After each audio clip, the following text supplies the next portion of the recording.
Hello, hello. Happy Saturday, everyone. How's it going? How's it going? Hello, Vic. I see you. That is correct. Let's go. We're going to be taking a break from Joseph Anderson, unlike the last few weeks. We're going to go back to Acer and look at his Dark Souls analysis video, because that should be full of points worth talking about. But yeah, so we're just going to get right into it. No preamble, just here's the video. And let's get into Acer Aesthetics and the ultimate analysis. I don't know why it says the ultimate analysis and then the history of From Software as well. It seems like a weird title that makes me confused on if this is a documentary or if it's analyzing the game or if it's analyzing the production. Given his track record, we'll see how it goes. But let's get into it.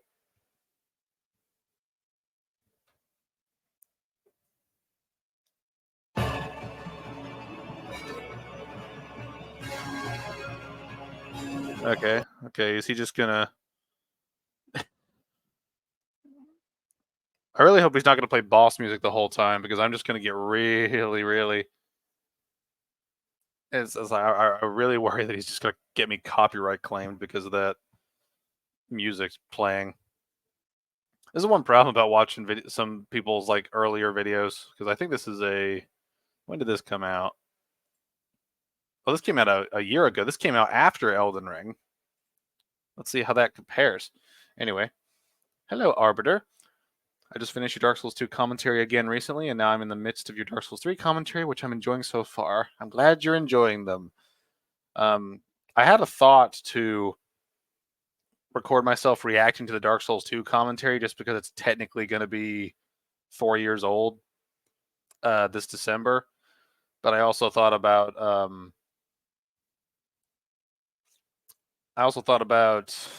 using that as sort of a buffer on weekends I'm unavailable, just to react to that, which I think might be fun.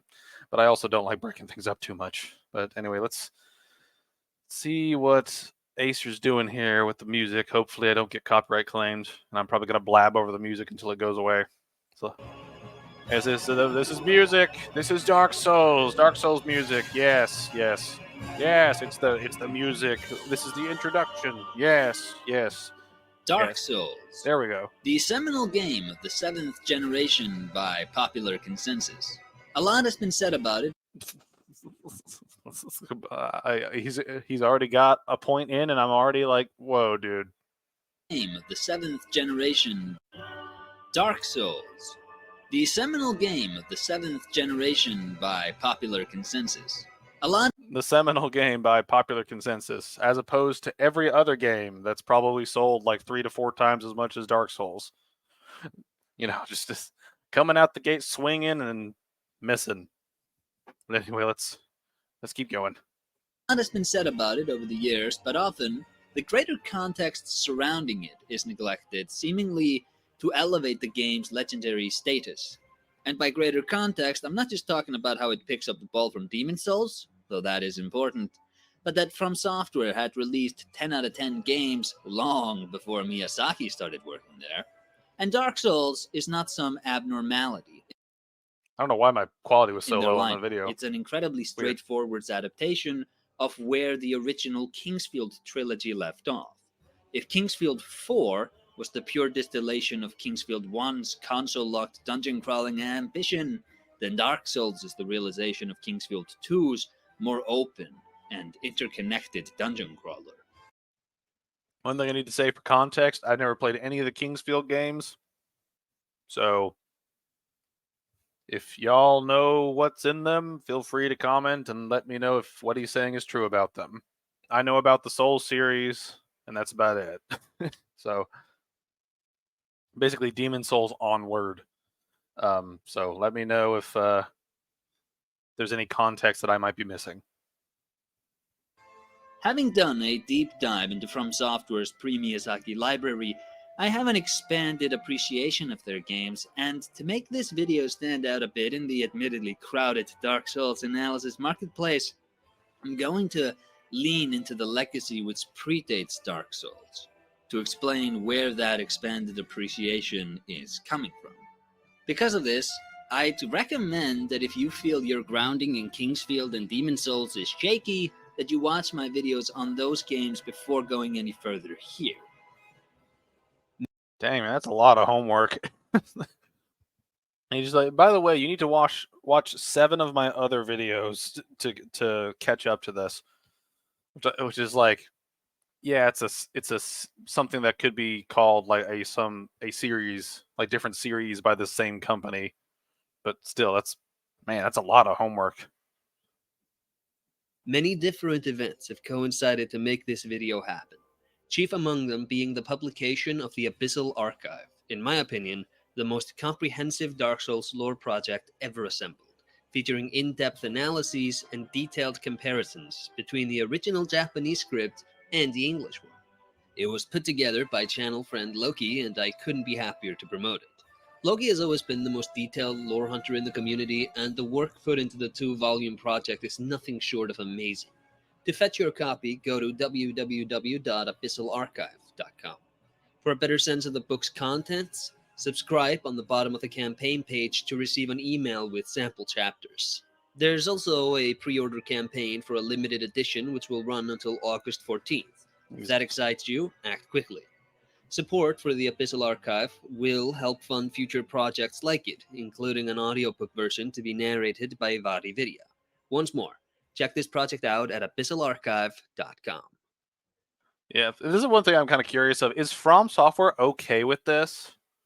Because I've seen a lot of like custom Dark Souls stuff made.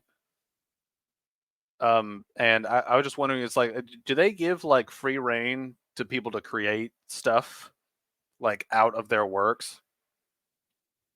You know what I mean? Like YouTube videos are one thing, but like outright like making books that are like archives of all the like lore and stuff, like is that legal? Like, I'm not asking as like a criticism. I'm just more curious than anything else. Is like, did From Software say, hey, you guys can make whatever you want out of this? You know, as long as you don't pirate the game, fine. I don't know. I'm curious. Loki also worked with me to put together a lore breakdown for Gwyn, and in addition to my Kingsfield and Demon Souls videos, I'd recommend that you check that video out before watching further here, because I'll be drawing on its content heavily going forwards. Hi, I'm Aesir Aesthetics, and in this video, I'll be exploring Dark Souls as the next step from Demon Souls and Kingsfield, and I'll be looking at its attempt to prop up the narrative which Loki's retranslation shone a new light on. Assuming you've watched the previously noted videos, or if you don't want to because taking suggestions is for nerds, there's nothing left to do but to grab yourself a cup of coffee as we take a look back at Dark Souls. All right, and this is one thing before we get in. I've heard there's been a lot of things that were missed because of the translation from Japanese to English for Dark Souls and all of these sort of subsequent games. Or, sorry, Demon Souls and all of these subsequent games. And I really wonder if that's going to be the crutch of a lot of arguments for how people view things. You know, because the whole point of a translation is to be accurate, right? And I know that some languages describe things in different ways and use sort of different terminology that might sound the same in translation, but might have a different context depending on the language. But I kind of hope that we don't go into a realm of everything you knew is uprooted because the translation was messed up. And it's like, man, that seems like just a bad practice to like have your game be translated badly. And I want to throw that out there now before we get into anything substantial in the video, just because I would like to not sit here for an hour and just be like, oh, the translations were wrong, so I missed a bunch of shit. It's like, try to get your translations right first time around. Having failed to capitalize on a great thing at the time, Sony missed out on riding the FromSoft wave from the top.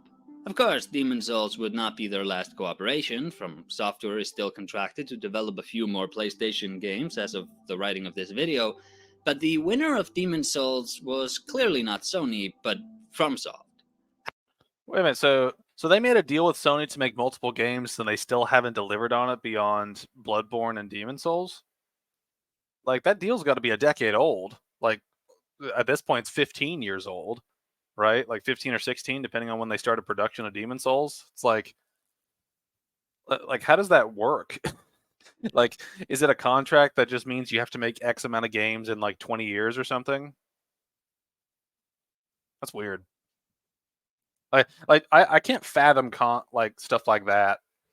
I can't fathom like making contracts where, like, okay, make X amount of things within this long period of time for us, while they go and make games for everybody else while doing that. It just seems like a really bad contract negotiation. Oh. Hello, Andrew. Yeah, I'm trying to break up. I don't want to watch one YouTuber for like, I don't want to watch one YouTuber across multiple videos, across multiple streams, like in a row, right? The Bloodborne one was just too much to handle. I need to break it up. So I'm trying to sort of break things up between videos I've been recommended. But yeah, this was the next one on my list, and also it's an hour long, so I was hoping I could get through it relatively quickly. So, but yeah, what he was just saying about like the contract between Sony and From Software was very weird. But I would agree that it ultimately helps From Software more so than Sony. Having a cult masterpiece under their belt, they were able to secure an eager partner in Namco Bandai, which picked up the distribution rights for Demon's Souls in PAL regions after Sony passed on it. They wanted Miyazaki and the team to make Lightning Strike again. Demon's Souls started development when Sony reached out to FromSoft and commissioned them to make an Oblivion clone. That project went into a death spiral internally until Miyazaki stepped up to the plate. Oh, wait a minute. What was that thing that he was saying? An RPG with first and third personal perspectives. Miyazaki said he thinks it was an Oblivion clone. Wait, so what's the context for this? Is this a bad video, Sheep? Have you watched it? Is it weird? Is it like his other Bloodborne thing? I don't know, but I'm curious what the context of the text he just showed was. When Sony reached out to FromSoft and commissioned them to make an Oblivion clone. That project went into a death spiral internally until Miyazaki stepped up to the plate and took it over, readjusting it to be a marriage of From Software's previous games like Kingsfield and games he admired like Fumito Ueda's Ico. Dark Souls began development as the next step from what was delivered in Demon's Souls, so the team had a lot of the groundwork ready for them. But I just want to catch up on chat here. The ultimate analysis, lore galore. I mean, there are sections in the video where it's like this development story, gameplay. There's gameplay. Granted, it's a tiny section. It talks about the hub, combat, levels, world design, moon. I don't know why he's talking about moongrass healing in a video about Dark Souls. But there is like significant stuff that would entail, mechanics as opposed to the lore dump that we got in the Bloodborne commentary. But yeah, I played through the PS5 remake of Demon's Souls last year. Never played it prior, and I didn't enjoy it. I beat the game, but I think Demon's Souls has some truly terrible and frustrating level design. Yeah, I think the best, like, I've only played Demon's Souls once, and I've watched Matthew Matosis's commentaries of it, and it's one of those things where I feel like it's similar to playing a game in a franchise that's been around for a while. The further back in the history you go, the less engaging the game will feel, because they haven't refined the mechanics. You know what I mean? Like it's like if your first FromSoft game was Elden Ring, and then you go black. Then you go back to play Sekiro, then you go back to play Dark Souls 3, then you go back to Dark Souls 2, then you go back to Bloodborne, then you go back to like Dark Souls 1, then you go back to Demon's Souls, right? Like if you play the franchise sort of backwards, you're seeing a regression in terms of like the developments and the mechanics and stuff like that. And it's a thing that happened to me where, I don't really enjoy playing Demon's Souls that much, mainly because of console. Like I just don't play games on console anymore unless they're locked to console, like Bloodborne or Demon's Souls. But it is a thing where I feel like Demon's Souls had a lot of good ideas, but some of them weren't implemented that well. And some of the level design in Demon's Souls is a little confusing when it comes to certain aspects, like being able to hop over certain walls, but not certain other ones. And some areas are just very treacherous in terms of like the lighting. A Tower of Latry always gets me with some of the like holes in the floor that you'll just randomly stumble into just because you can't see, you know. But it is one of the things where I do think that, the Demon Souls, whether it's the remake or the original, I think that they both have sort of design issues that could have been improved in the remake. I think I will give the remake praise. From everything I've heard, it's a faithful recreation of the game in almost every way, even down to like the glitches and the things. So I think that's a really good thing in its own right. But at the same time, if I was to remake a game, I'd probably do something kind of like what the Resident Evil remakes have been like, where they've taken aspects of the previous game and then updated it. Gotten rid of some of the more frustrating bits and shit like that. But that's down to the developer, and sometimes a faithful remake is good as well. But it is just kind of all over the place. No, but this is Acer, and Bloodborne taught me how to fear this guy. Yeah. I don't trust the level design. The gameplay, my bad, it's early and I'm slow. We're all slow here. In some ways you're right, but I can still go back to all those games you've mentioned. They all age like fine wine. Demon Souls, in my opinion, is the only Souls game that doesn't hold up anymore. I mean, again, I think it kind of depends on where you're coming from, because I think there's a lot of good things in Demon Souls that still work. It's just I think a lot of other games did them better. But again, I've played Demon Souls one time through myself, so I might be just completely out of the loop on that. I agree that the remake should have fixed some of the gameplay issues. I started with Dark Souls 1. Yeah, I started with Dark Souls 2, so my journey was fucked from the beginning. But yeah, it's just a weird. It's interesting to talk about stuff like this when it's a franchise that's kind of been around and that's been through so many different iterations that it gets a little complicated in terms of talking about like what it's like to play each of them at different times. It also really depends on platform, right? Like some of the platforms that you play some of these on like have issues, like significant platform specific issues. You started with Dark Souls 2. What horrible friend allowed that? Well, that's the thing. I didn't have any friends that played Dark Souls that like got me into it. I was just a little bit of Van Garris lore with Dark Souls. I was just, looking around at different people's sort of like YouTube content.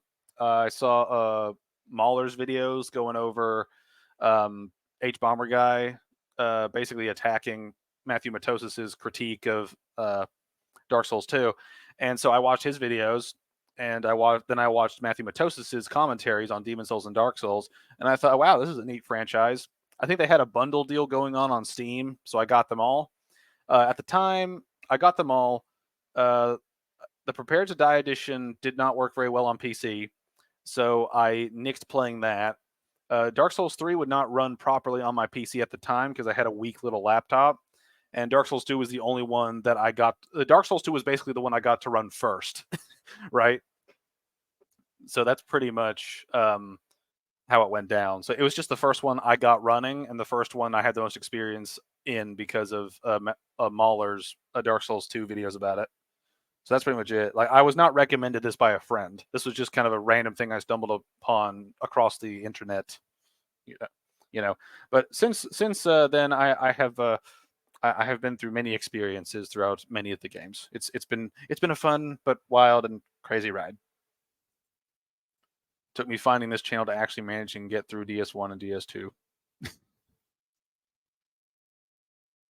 Oh man, yeah, everybody's entry point in this series of stuff they make is interesting to me, just because it's very like they can be very different. They can be very different. My DS1 playthrough was rough. DS3 didn't really have duo bosses in the base game, so when I ran Ornstein and Smo, man, it was bad. I had to summon on that fight. Yeah, Ornstein and Smo is probably the largest difficulty spike in Dark Souls 1. So I definitely understand why you'd have trouble with that. But anyway, we need to get back to the video, otherwise I'm just going to talk to you guys forever. And while I enjoy it, I also like seeing what Acer Aesthetic has to say and sort of lack thereof sometimes. Not content to do Demon Souls 2 by another name, they actually shook things up. Dark Souls took 2 years to make, and one of the chief aims was for the world to feel more real. But since it was iterating on Demon Souls, most of what is on display is actually the results of retuning that game's mechanics to deliver the new direction, rather than creating new ones from the ground up. I noted this when I was talking about Kingsfield, but Dark Souls expands on Demon Souls almost exactly like how Kingsfield 2 expanded on Kingsfield 1. Both successors ditched linear dungeon crawling for a more open sequenced and interconnected world, and irrespective of quality, both successors blow out their predecessors' conceptual scope. The development's day-to-day creative process was guided by Hidetaka Miyazaki, who... There's the one thing is I'm just kind of listening for the development part, so this part I might be a little quiet, just because this is sort of just history of shit, and unless I have an interesting comment, I might not worry about it. Wanted the world to feel more real. Physical enemies casually hitting through walls. Yeah. Well, this is one thing. There's a lot of stuff that does aid in the point of wanting to make the world feel more real, right? But then there's things where the enemies just have issues. Like no game is perfect, right? And it's a thing where I'm of the mind where like if it's a truly great game, kind of like Dark Souls is, it's okay if it has a couple of flaws, right? Like I still think it's a great game even with some of the problems.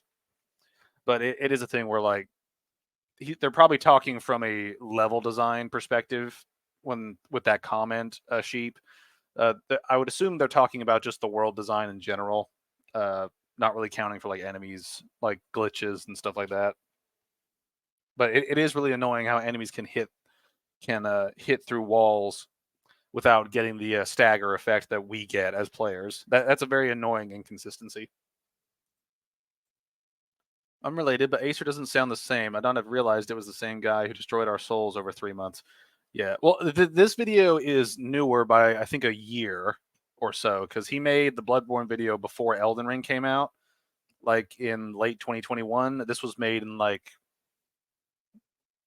I think August 2022. Was that when it was made? Yeah, August 1st, 2022. So this is about a year newer. So he may have upgraded mics or something, or maybe something else happened. I don't know.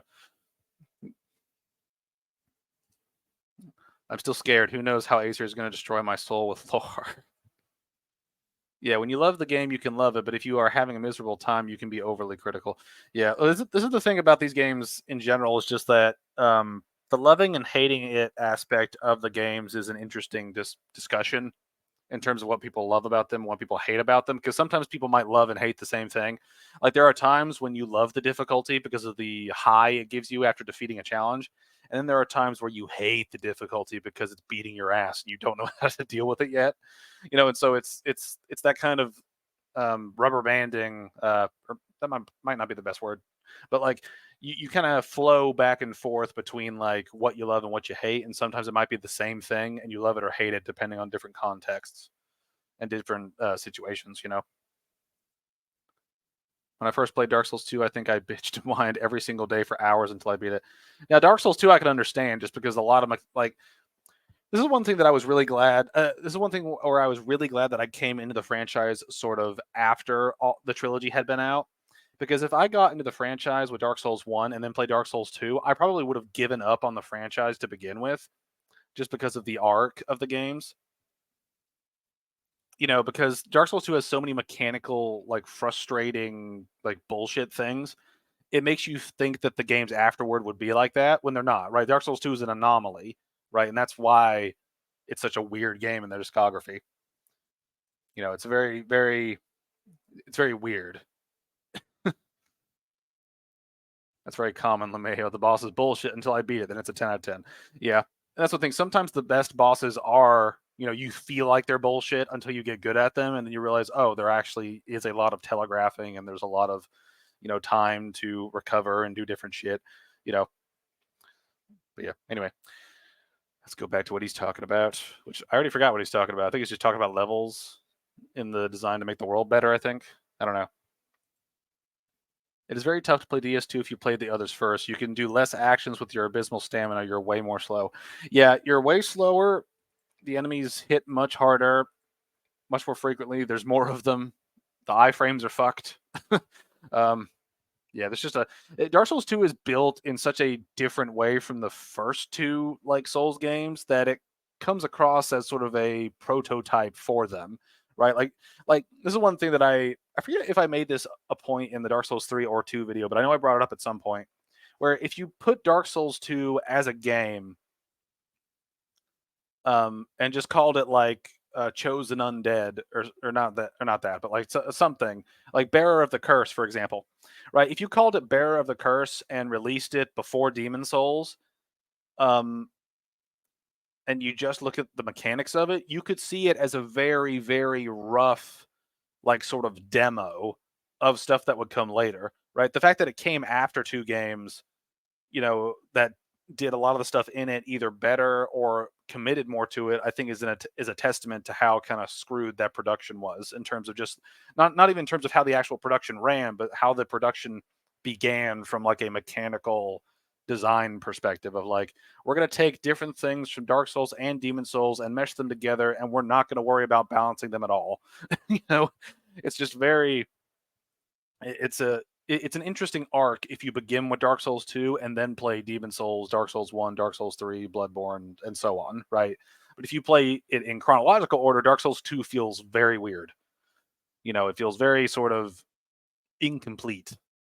It's very odd experience for players. That's one reason why it's kind of the black sheep of the Soul series, is that it's so out of place compared to the other ones based on different mechanical issues it has, that it becomes sort of the redheaded stepchild of the group.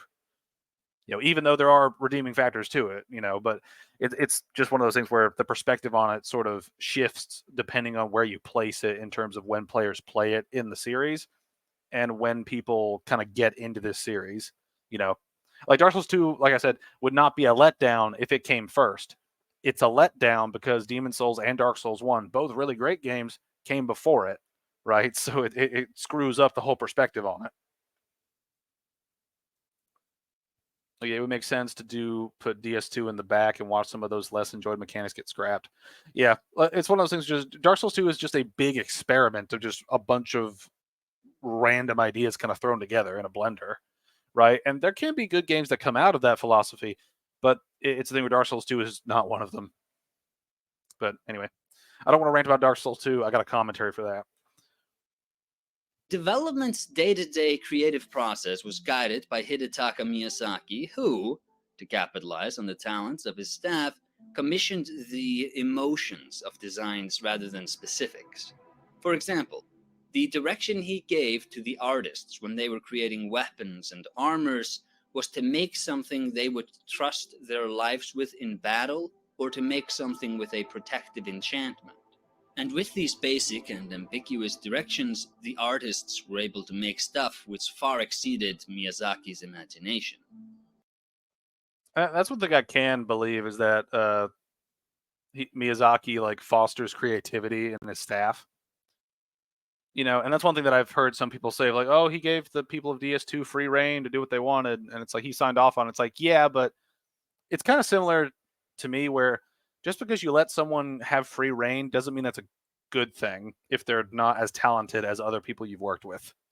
But I do see the appeal in kind of giving a vague thing to your artist and then having them kind of create their own sort of interpretation of what you want, what you gave them.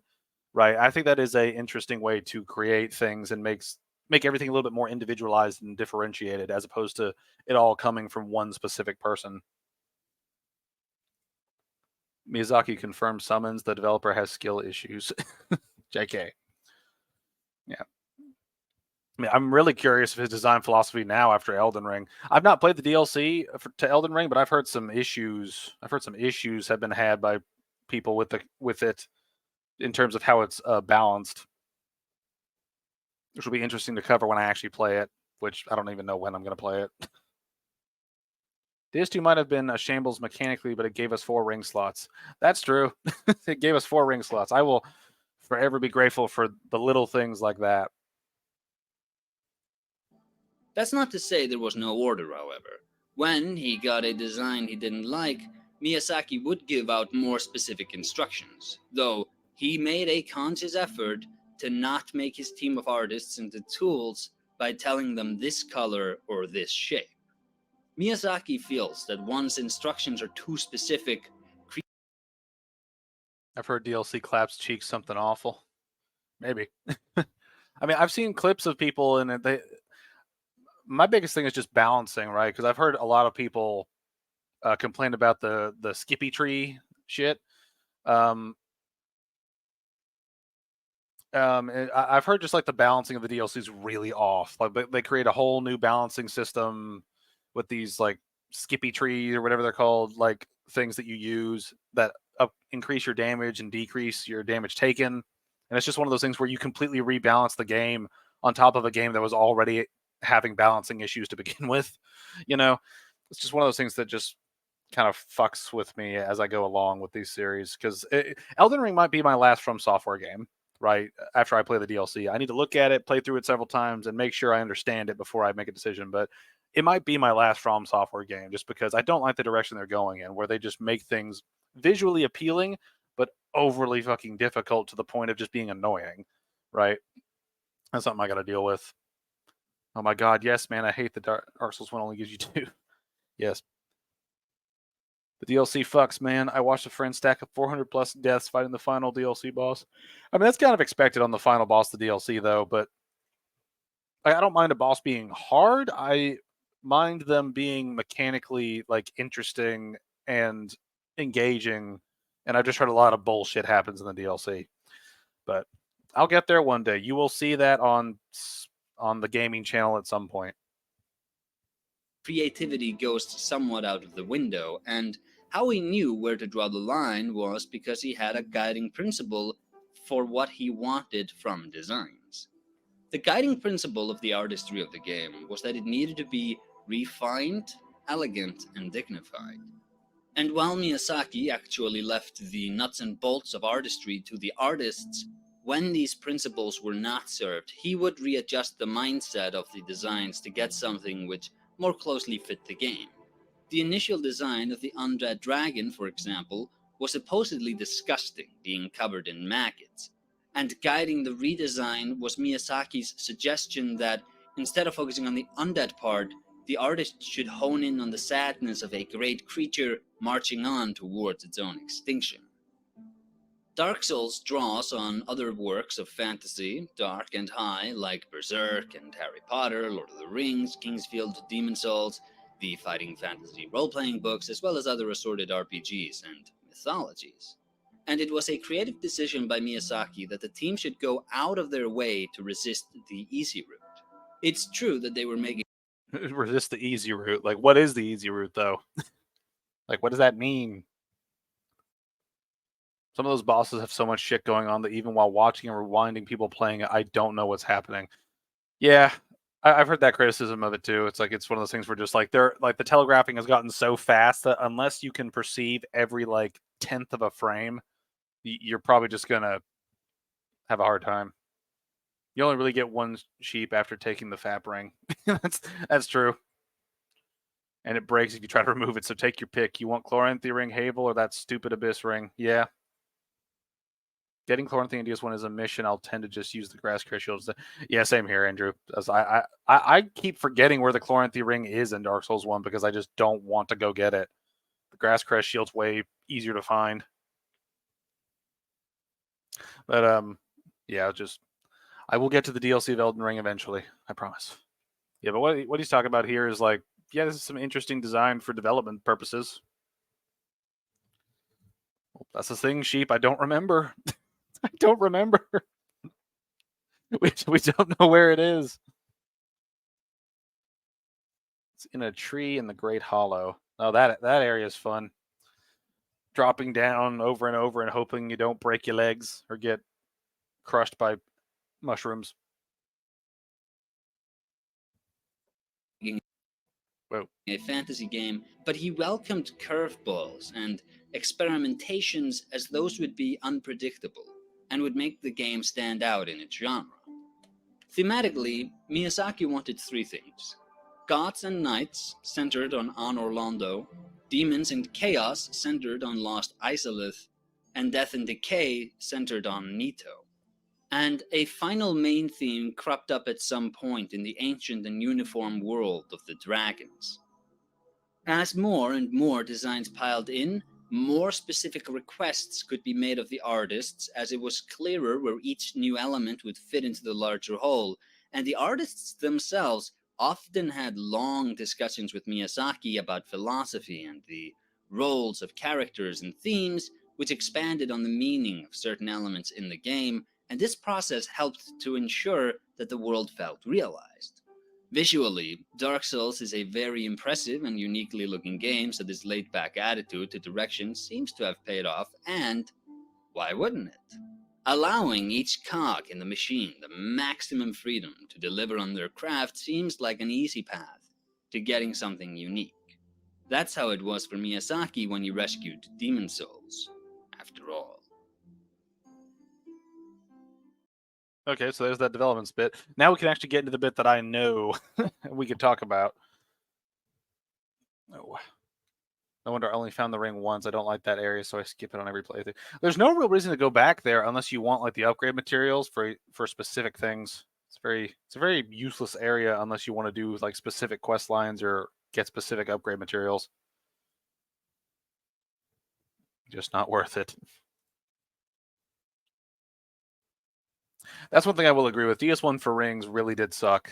Right? Just you're extremely limited. Some of them are like required for progression's sake. And like one of the best ones in the game breaks when you take it off. It's like it's very just unnecessarily restrictive.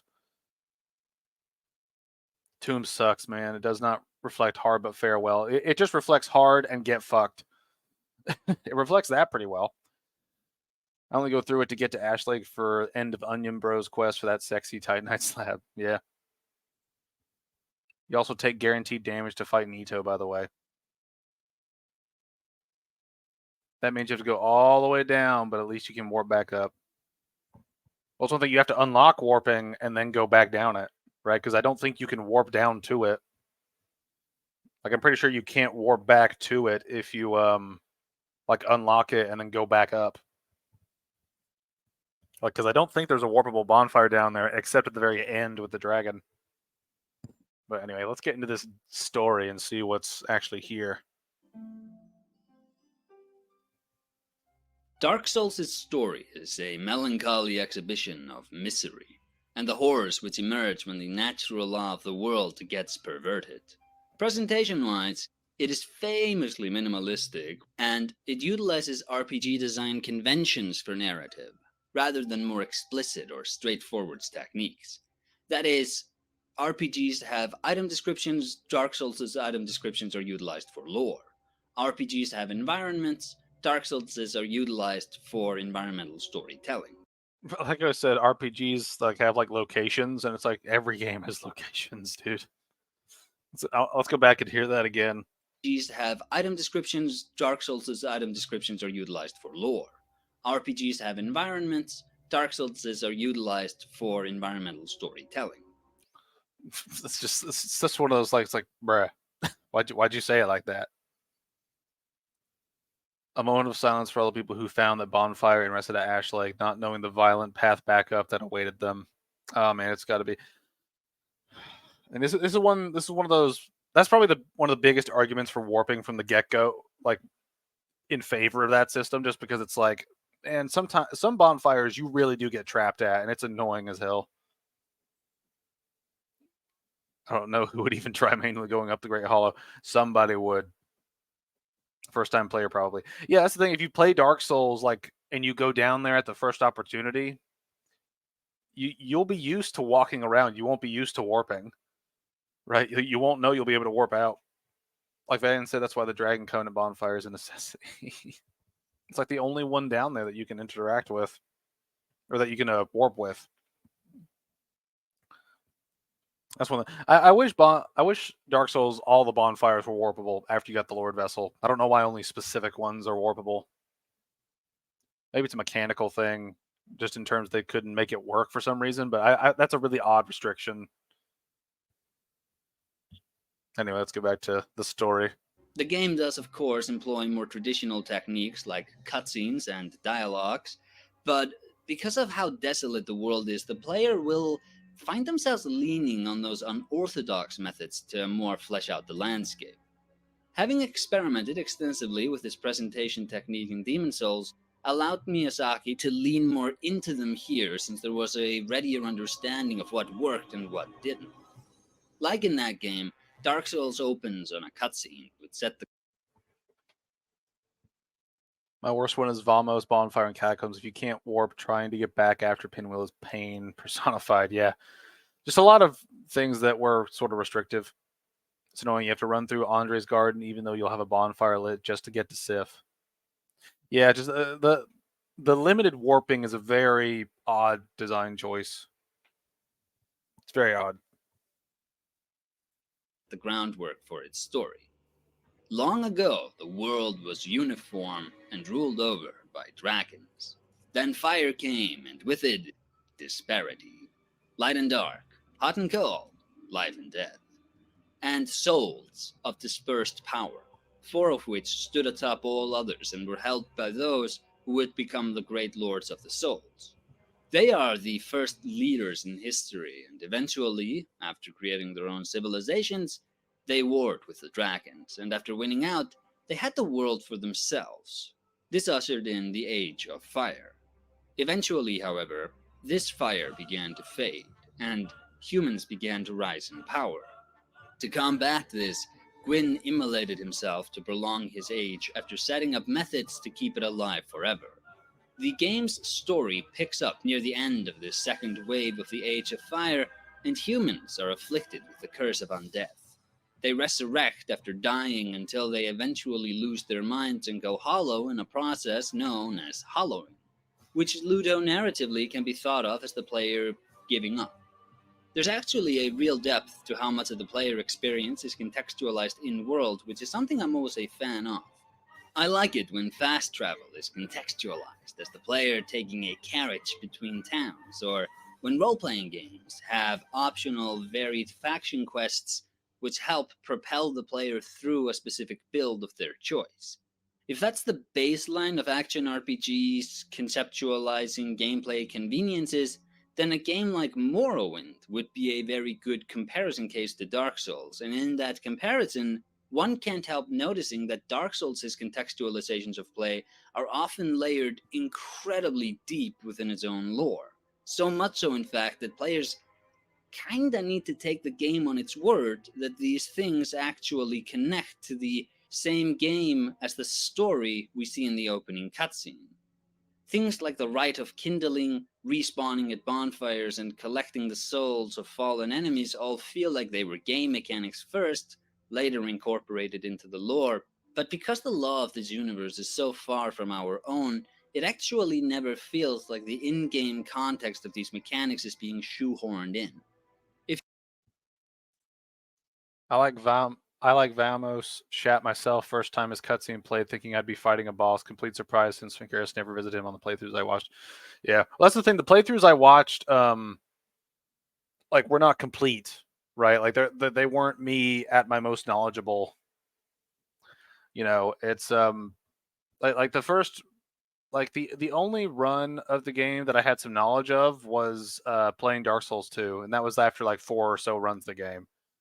And again, they weren't completionist either, so I probably missed several things. I also just don't care about a lot of the Vamos stuff retroactively, right? Like I don't care about any of the upgrades he offers. Getting to him's annoying. Unlocking him's annoying. I mean, just getting shit for him is annoying, right? I don't care about his shit, right? And so that doesn't help after the fact either. I know Vangeris is suffering. He hasn't said a thing. Well, I haven't said a thing because most of this stuff is just sort of like he described the story for half of this, which is like, yeah, that's all that happened, and then he described some of the sort of like semi-meta stuff, and it's like, yeah, I just don't really have anything to add to that section. It's like, yeah, you told us the story and told us that, you know, they tell us things through some of the mechanics and through some of the you know, they tell stories through different means. It's like, yes. Is this an analysis or are you just telling me shit? Right? I nearly shat my heart out when I saw him because I didn't find the Catacombs bonfire and didn't know where I was at. Yeah. Streaming pinwheel fights is always stressful because if you die to him, you'll be memed for life. Yeah, that's true. I got killed to him. I died to him once, and I felt very pathetic afterwards. Don't tend to use fire weapons, so he's only really used for the bonfire close to pinwheel. Haha. Yeah, I mean, that's true. But even then, to get to the bonfire is still a pain. It's just kind of annoying. There's a lot of annoying stuff on the way to Nito.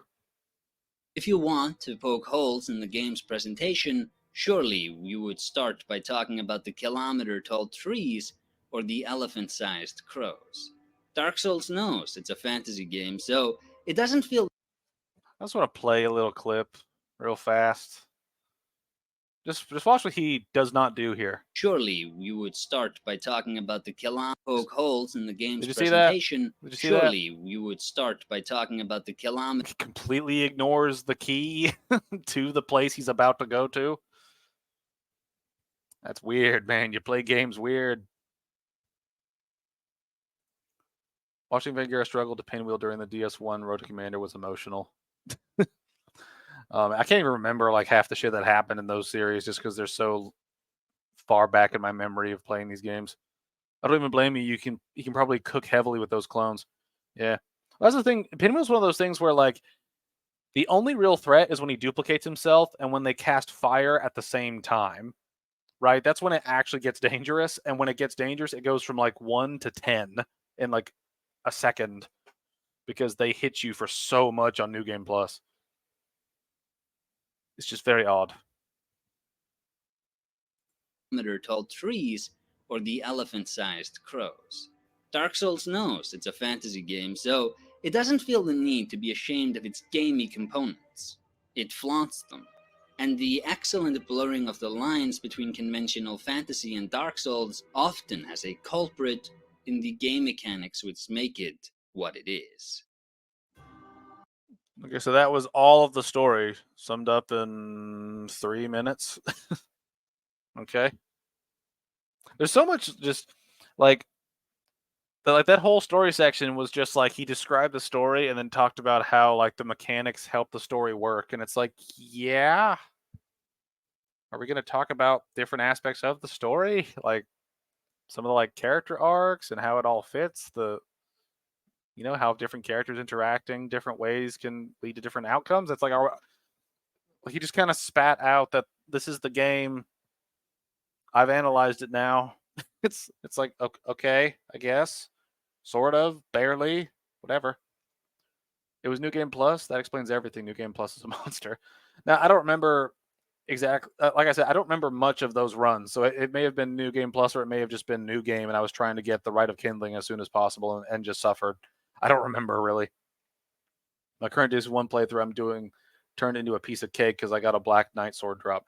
The Black Knight weapons are incredibly good, and they're incredibly universally good, right?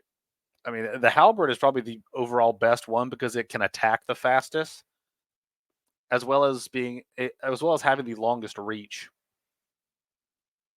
which is incredibly useful. New Game Plus explains a whole lot. The poor man got melted. Yeah, well, New Game Plus will, shred you. Even the easier bosses can become difficult in New Game Plus again, which is something I like about New Game Plus, how it kind of ups the ante. Okay, but now we're actually getting into gameplay. Let's see if he has something substantial to say beyond just this is how the mechanics work. Look at me analyze them by explaining that the mechanics work this way. Halberds never felt the same after DS1. I mean, I think there's an argument you can make either way. I think there are some decent halberds in Elden Ring. I don't remember any in Dark Souls 3 or 2. It's weird. Went to the catacombs for anything else for right. Yeah, okay. That seems like something I would do for a challenge like that, since I think at that time I knew that bonfires persisted through New Game Plus. So if I kindled all of them beforehand, I'd have 20 at each one. Gameplay? He's going to bring up an optimal healing strat and never show us it for the rest of the video. He might. You never know.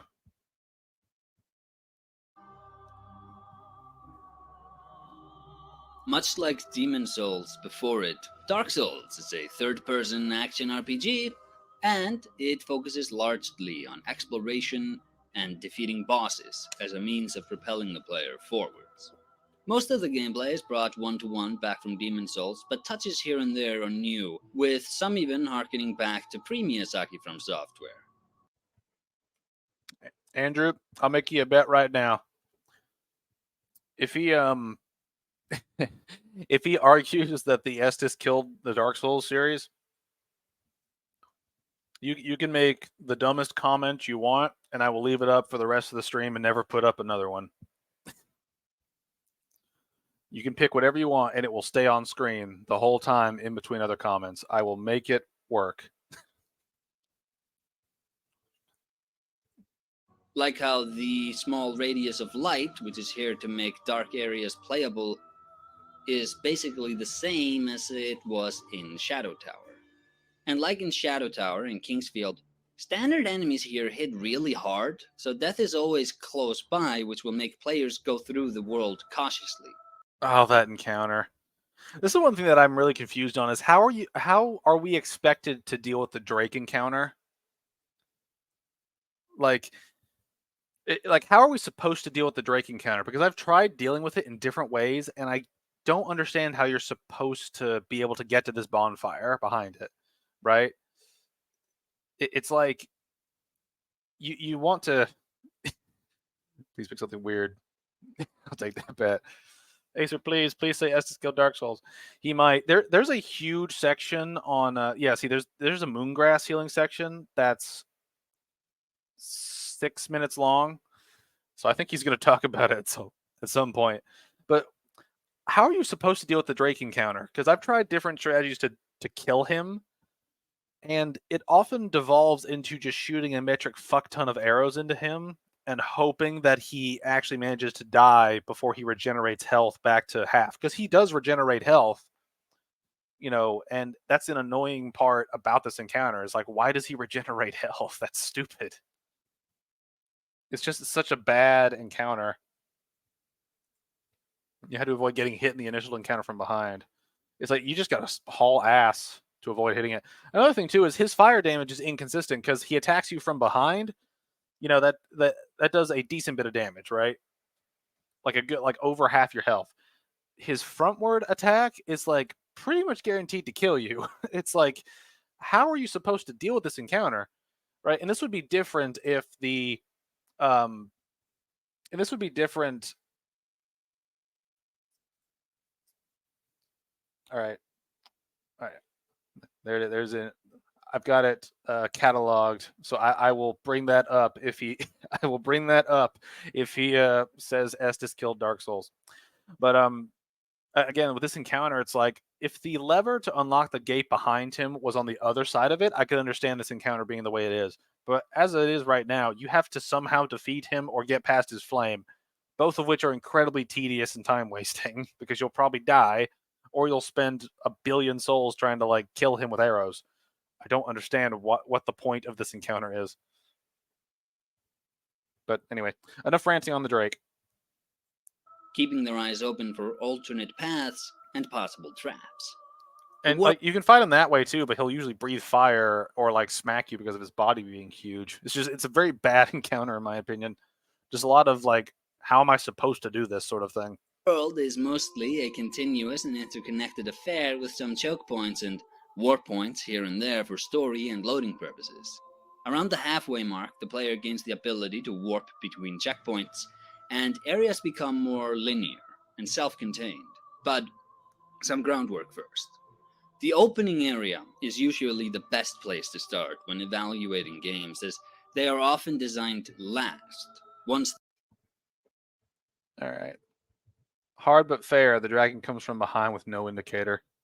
Yeah, I mean, the closest thing you have to an indicator is that the actual, is that you see it's like they tease the Drake and then it shows up later. It's like that's the closest you get to any sort of telegraphing of that happening, right? And I can imagine so many people that were on low health that got killed by that thought uninstall, like return game. I bet so many people got angered by that moment because it is a really unfair sort of thing. You know, like there really is no indicator besides just the Drake existing beforehand. I use the Valley of Drake skip so it never spawns. That helps, but most people wouldn't do that anyway. So how are you supposed to do it? Like how do the devs think you're supposed to do it, sort of a thing? Couldn't resist the allure of the amazing chest. I mean, what straight man can? It's the amazing chest. Main seller of DS1 is amazing chest. DS2 and DS3 were much poorer for no amazing chest. Yes. That would be on like a Steam review, like one of those breakdown reviews that lists like graphics and mechanics and like playtime and all this other stuff. On there would be a gaming appeal. It'd be 1 out of 10. No amazing chest. Oh yeah, because it's literally just after Taurus Demon, right? You get no time to rejuvenate, and now you have to burn 3 or more minutes. Yeah, it's like there's no checkpoint in between the Drake encounter, like, and the Taurus Demon. Like you just fought the Taurus Demon and went through an area, so you're probably low on healing as is, and then you get like set on fire. It's not that great of an encounter. And this is one thing that I've actually thought about doing. I thought about doing a Dark Souls remastered commentary at some point, just because I've talked about Dark Souls 1 a lot, and I would actually like to go through the game and talk about it a lot at some point. I think that Matthew Matosis covered a lot of things, but this would be more of sort of my opinions on it. So if you want that, let me know, because I think it'd be an interesting thing to talk about, especially given my history with different Souls games. You've had Solaire literally lift your spirits with his glorious incandescence. Yes, and then we get literally incandescized as we get burnt alive. What more could one need to deal with shite? Anyway, let's get back into this. He's talking about this being the first level, which is probably important. So let's see what he has to say about that. The developers have gotten a perfect idea of what sort of experience they are trying to prime the player for. This was the case for the Undead Asylum, and with it, Miyazaki wanted to capture a cold and dark atmosphere in an environment mainly consisting of stone architecture. The Undead Asylum was created to be a condensed version of the game, and tutorial-wise, it's worth noting that every major change from Demon's Souls which could be introduced so early on was. The less restricted rolling paths, the bonfire checkpoints, the Estus flasks, and plant attacks, just to name a few. Dark Souls was not designed to be inaccessible to non-Demon Souls alumni, but these sorts of touches makes me think FromSoft paid attention to the fact that a part of their player base would already have a certain expectation going in, and that they took steps to redirect those early on, which gets a gold star from me. In the Undead Asylum, 2 of the... All right. And then we get burnt to a crisp several feet ahead of him. He couldn't give us a heads up or anything bad, Sumbro, for real. Hey, it's not his fault the Drake isn't there at all until it decides to attack us. Don't blame Solaire. He does so much for us. Wah. Yeah. I like how we were talking about gameplay, and all he's really talked about is like, yeah, this game can be difficult. It's a 3D like action RPG. And the tutorial is an important part of it. And it's like, we're almost done with the gameplay part. It's like, dude, how much are you actually talking about? Damn, now I kind of want to play DS1 and loot the entire game, but then I think about Beta Chaos Tomb of Giants and I deflate. Too busy staring at that sun. Yeah, indeed. Yeah. Well, this is one thing, like, as I've gotten more adept with Bed of Chaos, I've actually found it a little bit easier to do, because you can exploit certain aspects of its design. Like when you drop into it, like as soon as you hit the one of the like branch thingies that you need to slap to progress the fight, if you quit out and reload, you'll reappear at the fog gate, and you'll be able to go back and you'll be able to like go back and go to the other one afterward without having to go all the way back around. Or if you really want to get crazy with it, get a bow, preferably a long bow, and just keep shooting towards the root until you hit it. Because you can hit it from near the entrance where you're out of range of the actual Bed of Chaos melee attacks. So you can actually work around it. You can actually work around some of the bullshit in bit of chaos, which doesn't forgive the bullshit, but there are different ways to get around it, which I think is a sort of a saving grace in terms of that fight being terrible.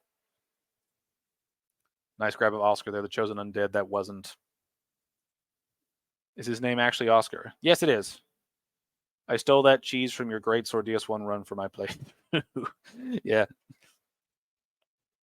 Oscar, save us. The game's 5 objectives are given to the player. The first is simply to escape, but on their way to do so, players encounter Oscar, fatally wounded, who urges the player to fulfill an ancient prophecy from his homeland, to ring the Bell of Awakening, and to uncover the fate of the undead. Finding this Bell of Awakening, actually bells, but hell if Oscar knew that, is the biggest goal of the first third or so of the game, and this part of the game highlights eminently another change from Demon's Souls, which is the lack of warping between areas, at least in the early game. I gotta wonder why that was in the gameplay bit. like why do you talk about that as much? Like, I understand that, like, talking about, like, you can't warp at first, right? So that's something of a gameplay mechanic, but it's a little weird to bring that up and then not bring up, like, any of the, like, combat stuff. Again, there is, like, a section on combat. The way he structured this, I find to be weird, right? And that's kind of my biggest thing with this so far. I don't mind cheating since I beat the game, so I could probably do the Souls glitch and stack up on arrows. Yeah. Oscar of Astora, wish they let us see some of the other worlds. Astora must be cracking with how many NPCs come from there. That is true. We get a lot of NPCs from, like, the same areas, like, over and over, and I wonder why that is. Oh yeah, I wish we could have gone to Astora because so many people come from those lands. That's one thing that I've often thought of. Oscar, Solera, Anastasia, Henri, to name a few. There's a lot of them. That's one thing that I actually would have liked the idea of, is instead of making, like, a brand new game, like, each time, I think it actually would have been interesting if they made something similar to what they did with Elden Ring and its DLC, where you make the base game and then you give players access to a new chunk of land they can explore, like, every, like, year or something like that, where it's the same game and you just buy, like, a DLC pack for that game and you get, like, a new area and new enemies and stuff like that.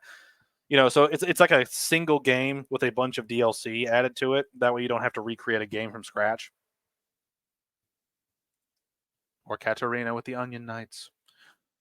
But I always found that concept to be kind of an interesting way to make a game. Kind of like how World of Warcraft did kind of in the past, where you had the base game and then each DLC was an add-on to that just kept on stacking.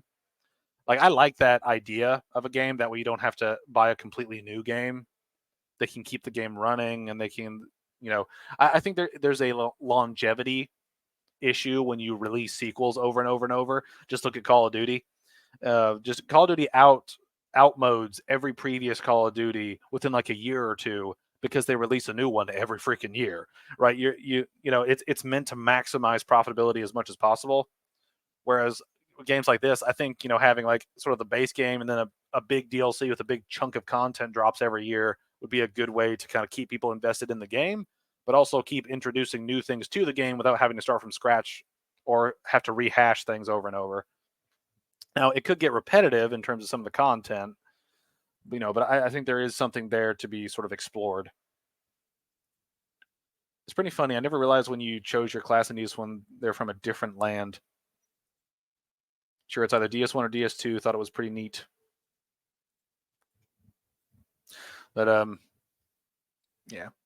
Okay, let's get into the hub. Let's see what he has to say about Firelink Shrine. After the Crow delivers the chosen undead to their main hub, Firelink Shrine, another change from Demon's Souls makes itself apparent. That game's hub was the Nexus, which contained dependable guides in the Archstones, which all warped the player back to the levels. These sorts of guides are nowhere to be seen in Firelink Shrine, and so the player comes to grapple with 3 ideas. 1, they will get lost in the world, because 2, navigation in this world is not as newcomer friendly as it was in Demon's Souls, and 3, The idea of a hub is a more transient concept this time around. Firelink Shrine was one of the first areas created, and it began as a sort of water temple area. The reasoning there was that since it was the player's hub, it should be a place of healing, so water, soft light, greenery, and subtle music should all be integrated in it.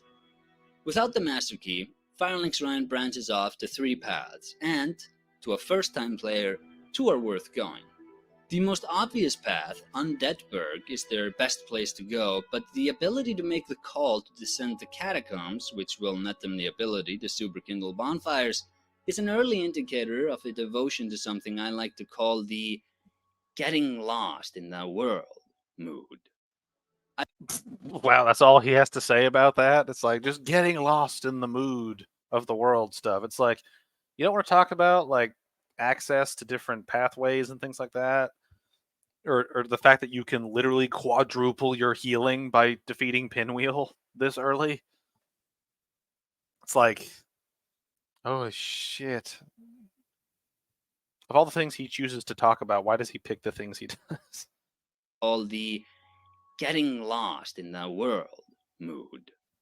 I find that my favorite moments in games usually come about organically after I've been allowed to be alone with a game for an extended period of time, and Dark Souls is a title that really capitalizes on this.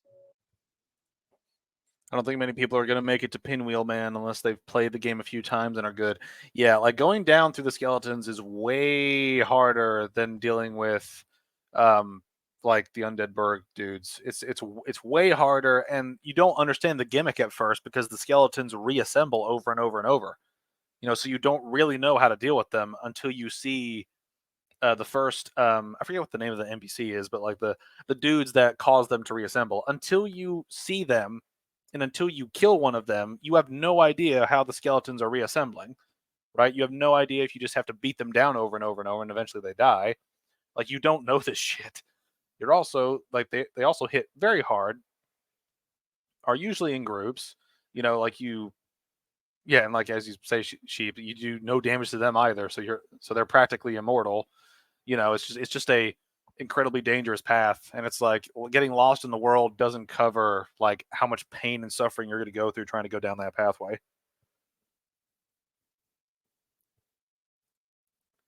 I always run to New Londo and get the Firekeeper Soul, loot the Dragon and Valley of Dregs for the Dragon Crest Shield and Holy Sword, then get this Firehender from Firelink. Yeah, I mean, there's a lot of different. This is the beauty of Dark Souls 1, right? Is that there's a plethora of options for how you want to progress. Like if you have the master key, going around, and getting a couple of things beforehand, if you're good enough, you can get the Grass Crest Shield and the and potentially the Halberd if it drops from the Black Knight over there, right? And that's great. It's like you can pick that up, and as soon as you're ready to use it, you can just grab it and then just start got great stamina regen, very high damage, very far-reaching weapon.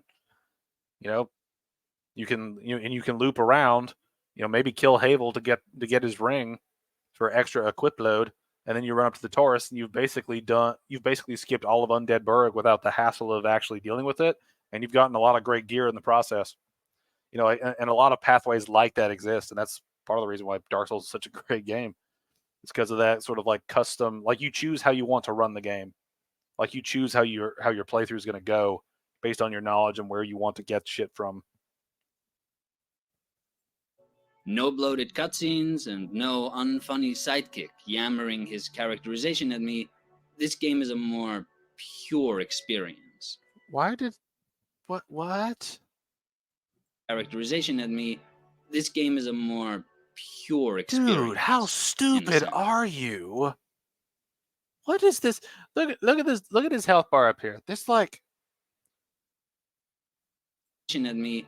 Like, look how much health he's like lost. This here. game, right? Like let's see. Each of these bars is like 125 health. He's lost like 25 health, and then he swigs an Estus with that little health missing. Like, are you actually functionally retarded? Like, what the hell are you doing, bruh? Going through Darkroot Basin to skip shit, plus you potentially get Dark Knight Halberd, you guarantee the Grass Crash Shield, and a longbow. Lots of great stuff.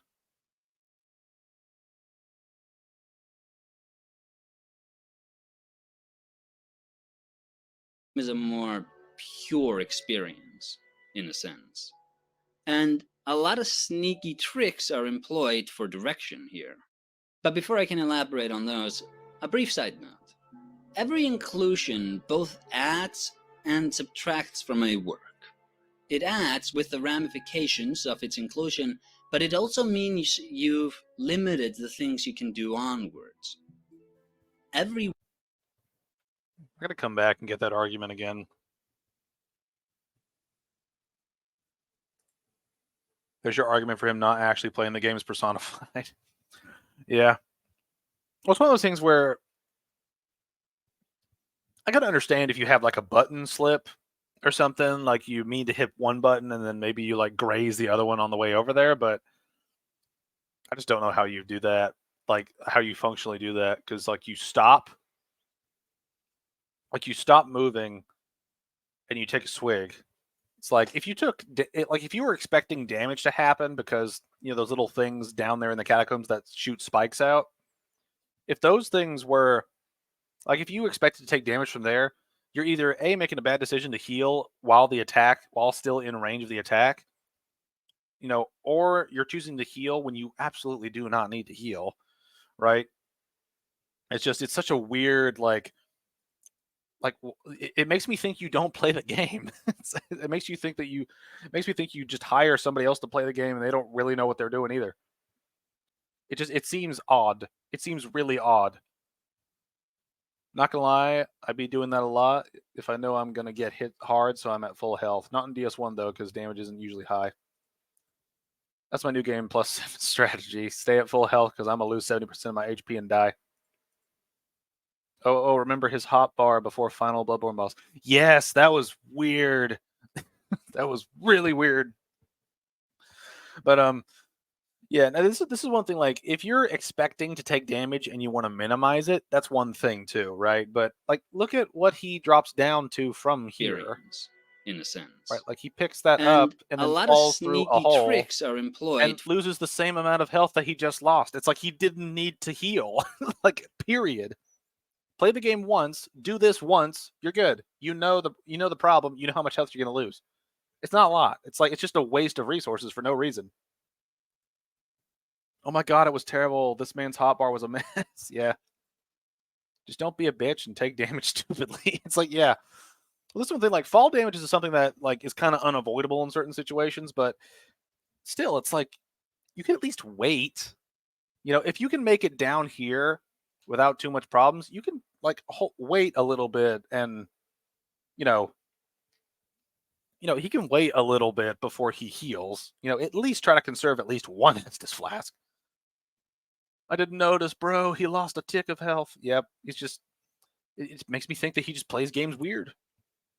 And this is one thing too, is like I just don't realize this.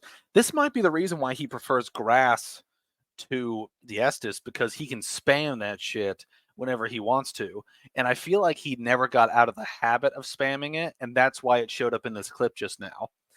I would put money on this, that the reason he likes grass is because you can spam it as often as you want, given your resources. Whereas with the Estus, you have to actually be careful with it. I bet that he actually doesn't like the Estus system because it restricts his sort of impulsive healing that he got used to in Demon Souls. I bet that's the biggest reason why he doesn't like the Estus system, is that it screws him up because he's got a bad habit from Demon Souls. I didn't think about that until seeing this clip. It's like, why would you heal? And it's like, he has said he likes the grass. He prefers it. He said he's very open about it. And that seems like an instinctual heal after taking damage, right? It doesn't seem like he thought that out at all. It's odd. And so like I started thinking about it, it's like maybe he did just pick up a bad habit from Demon Souls, and he hasn't realized that he's got a bad habit from Demon Souls. He prefers grass. He would literally be wasting a resource that doesn't refresh. That's it. I have to play a DS1 now. Any build recommendations? I'm always going to recommend Glass Cannon with Black Knight weapons. But just Black Knight weapon in one hand, Grass Crash Shield in the other, Fap Ring. Don't die. But yeah, it's just like it's one of those things where I feel like after seeing him waste a very precious healing resource on that does refresh, but still you're limited to 10 on the way down here. It's a very odd thing for him to focus on, or not focus on. It's very odd for him to do. Sexy naked face, bro. Yeah. For direction here. But before I can elaborate on those, a brief side note. How do I make it glass cannon? I'm slow. Pick a class with the highest strength.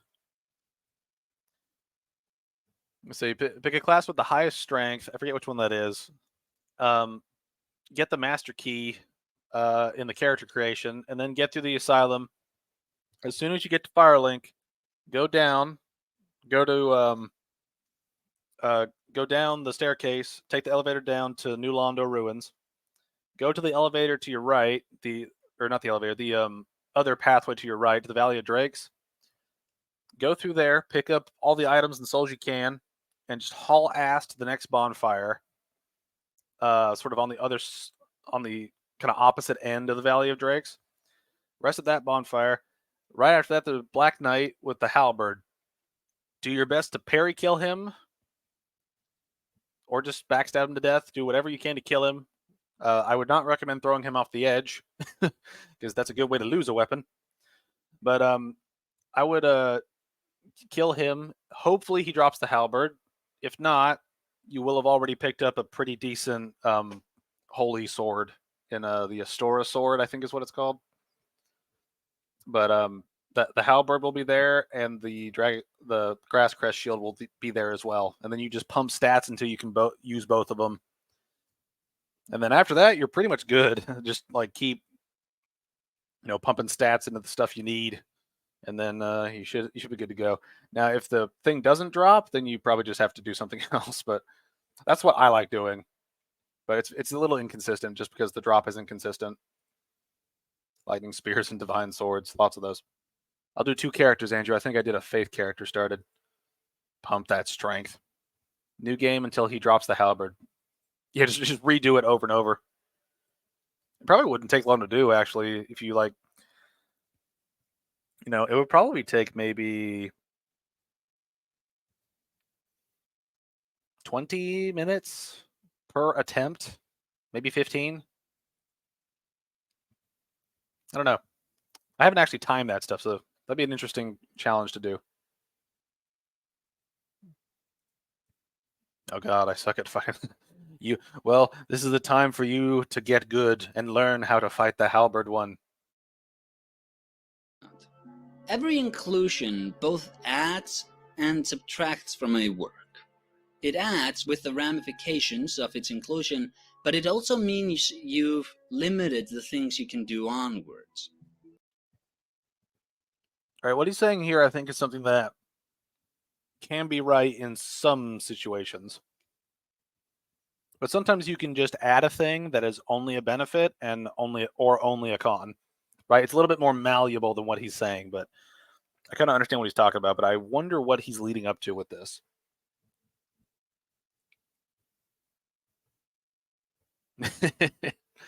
Nice. I'm gonna get good and crush him.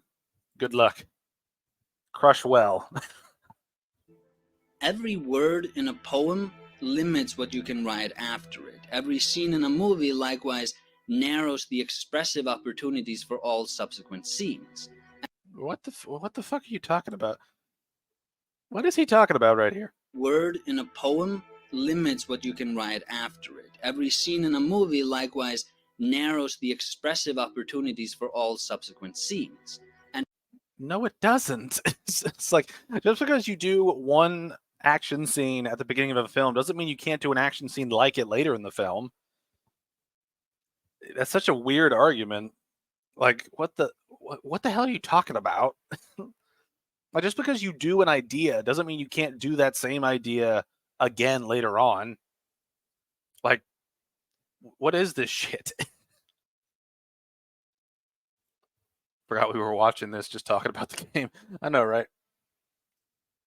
What does poems and movies have to do with the hub? I don't know. I really don't know. You can have my luck, buddy. Sweet. If I don't get the halberd, I come back and I hurt Andrew. Don't hurt Andrew. He's trying to help you. We're trying to help make things happen here. And for video games, which are by their nature more open-ended, this means that an alternate path both creates freedom in that you're not railroaded through a specific gauntlet, but it also means the director's ability to guide the experience is limited. I mean, that's true, but what does that have to do with the movie and the poem bit? Like, because, like, part of the thing in, like, movies and poems is that you can reuse, like, ideas throughout the thing, right? Like, some poems have a tagline where they have, like, line, tagline, and then that tagline appears at the end of every stanza. It's like that style exists for a reason. Like, it hammers home a point, right? You know, it's like he made a point that was kind of like a flaccid little wobbly ding dong, and then just kind of continued to deflate it the more he explained it. I mean, what does cut content and data mining contribute to a game's actual enjoyment? I know, right? It's like yeah, it's just like he's doing that shit again, where he's like, I know thing, therefore it makes it better, even though it's not there, so it doesn't help anything that you actually do. It just makes me feel good to know it existed at some point. If you're on Xbox, I'll invade you and drop a halberd. Much of this video will be discussing how Dark Souls changed the formula from Demon Souls to prop up a different sort of experience, so this idea is good to have in memory going forwards. We can think of it as a sort of commitment consequential constraint principle. The CCC. We can think of it as a sort of knock-on effect.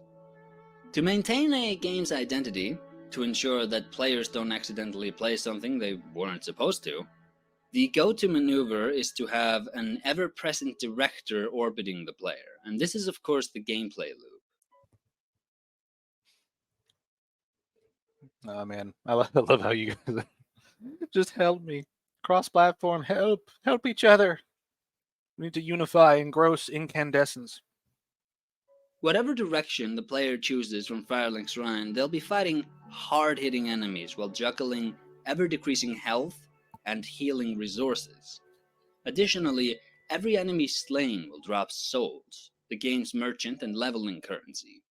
This sets up a tension cycle, with players getting more tense as they delve deeper into the world until they find a bonfire which resets their healing items and allows them to allocate their souls, making further progress a less liable endeavor, which releases the tension and starts the cycle over again. What does this have to do with the hub? This is literally the hub section. Why are you talking about the souls and bonfire mechanics? Yeah, like, what do you mean in Undead Bird? They don't hit very hard at all. I know my pals on PlayStation and would have helped me with Elden Ring, but can't. It's not fair. PC Master Race. That's all I'm going to say. But, like, I don't know why he's bringing this up in the hub section. What does this have to do with the hub? And this gameplay loop is Dark Souls. It ensures the same core experience in between every checkpoint, and that experience is one of overcoming hardships and feeling relief at the sight of bonfires. Simple, elegant, and versatile. This structure is as fitting walking through a town of insane soldiers as it is traversing an infested sewer system, a flooded city, skeleton-infested underground graveyard, and magical forest. Each location alters the flavor of the gameplay loop a bit, but the core components mostly transfer over throughout the entire game. Combat is a significant part. What did that last section have to do with the hub? He didn't even mention it as like a random aside to how the hub affects different things. It's such as like, what the fuck? It isn't. I feel like cross-platform will bring in more monies. I don't know. I'm not a business owner. I don't know how it would work better. Steven Garrison knew this would be torture. It is torture. It hurts. Start that, Van Garrison. I'll be unsubscribed. Come on, man. Yeah. I actually really don't care about it, but one thing I really do hate is like exclusivity in general. So that's one thing I think we can all agree on. Like, if you want to play a game and you need to buy a different console to play it, I think that is annoying, right? There's so much that you could talk about regarding the hub. For instance, the NPCs that have their own things going on. Yeah, it's like talk about the hub and how it affects different aspects of the gameplay instead of just saying, this is the hub, this is where we do things. Guidance is a little weird. Let's talk about this random shit about the bonfire and leveling up and how that works everywhere instead of talking about that in another section, like the world design or the level design, which you have sections for, instead of in the hub. Like, why do you bring this up? He structures things very oddly.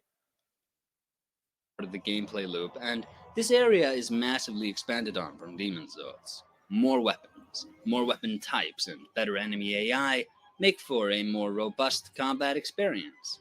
It's not the deepest thing in the world, but considering its job is to elicit dread and give the player a sense of accomplishment from achieving victory, it's a very successful implementation. And when I say it's not that deep, I mean not deep in the sense deep combat systems are usually defined. This isn't Devil May Cry. In fact, the combat is so simple that the weapon's damage outputs are the exact same as they were in Kingsfield freaking 1, which was one of the very first games released on the original PlayStation back in 1994. And if you've ever wondered about the why of the backstab heavy combat, uh, Demon Souls originally began as a first-person Oblivion clone, and From Software's previous first-person games combat was super backstab heavy as well. Not because it dealt more damage, but because enemies generally could not pose a threat if you stayed behind them. And once Demon Souls' camera was moved to be exclusively third-person, much of the enemy AI was maintained, enough for that game to actually be playable in first-person. You'd have to fiddle around with the code to enable that, but in practice it still mostly functions. I like how he's talking about Demon Souls in this little rant when he's talking about Dark Souls, the ultimate analysis. It just seems like random shit here and there. It's like Bloodborne would sell loads on PC or Xbox, yet they don't because they need the pull to sell PS consoles. It's like, yeah, it's just the exclusivity shit I hate so much. I think it is dumb. I can understand Nintendo being different, but I should not have to buy separate consoles for a game. Yeah, the fact NPCs come and go from Firelink if you do their quests and certain ones traverse most of the map. Yeah. I mean, again, he's just missing shit to talk about and talking about random other shit in its place. It's just odd. To make third-person action viable with the first-person combat they had created, FromSoft needed to add a lock-on mechanic, and once they had done that, it made sense for backstabs to have a special animation. So, few games of iteration transformed this into this. It's actually... That's not a transfer. You're essentially taking the circle strafing that happens in most games with enemies that aim some sort of attack. You're just refining that system to where it's now a completely updated system. It's not like you took the system and reapplied it here. It's like you changed the way it works, given the new camera position and given the new mechanics involved with combat. Because why not have a backstab that's a critical attack? Like most enemies are weak in their back side. It's just he draws such weird conclusions from things. It hurts my brain. kind of incredible that the combat isn't a disaster, considering what it's drawing from and how it came about. And this really is a good case for simplicity. And that it is simple doesn't mean that there is no depth. Like I said earlier, it's just not depth as deep game combat is usually defined. The combat here is deep in the exact same way climbing was a deep mechanic in Shadow of the Colossus. Both are monstrously meat and potatoes simple, but the fine-tuning of surrounding stakes elevates both into massively engrossing. Wait a minute. Exact same combat is usually defined. Here, it's just not depth as deep game combat is usually defined. The combat here is deep in the exact same way climbing was a deep mechanic in Shadow of the Colossus. Both are monstrously meat and potatoes simple, but the fine-tuning of surrounding stakes elevates both into massively engrossing. I think that's just a bad definition of depth. Why this, right? This is a... I think Mr. Matosis brought this up in his Lost Soul Arts or Demon Souls video, where he said he wants he infers that he would like combat that's It's the depth, not width argument, and this is essentially that argument, but Acer is taking the opposite perspective of it, right? Combat depth is not based on how many moves you have available to you at one time. Combat depth is about how those things interplay with the actual trading of damage between the two of you, right? Or between you and the enemies you're facing, right? Like this is such a like he's taking the width argument and calling it depth when that's not depth. It's width. It'd be like simplest way I can describe it is imagine you have two combat games where one is you swipe a sword, you block with a shield, and you have a heavy attack with the sword, right? And you have like a light attack, heavy attack, and a shield block, right? All right. Is that depth? I don't know. What does that compare to? All right. Compare that to a game where you have a sword, where you have a sword that can thrust. You can compare that to a sword that can thrust, and then depending on which button you push after the thrust, you can either go for another thrust, or you can slice once you are inside the target, or maybe you can kick the target once they're on your blade. Right? That's depth because it requires multiple steps to make the combat function in a particular way. That's depth. Width is just the simple shit that you can do differently across different attacks. Right? Depth is essentially combos and how those work, right? Because they lead up to a certain point within an attack formation that produce different results as you give different inputs. It's not just spam the same button to get your combo in.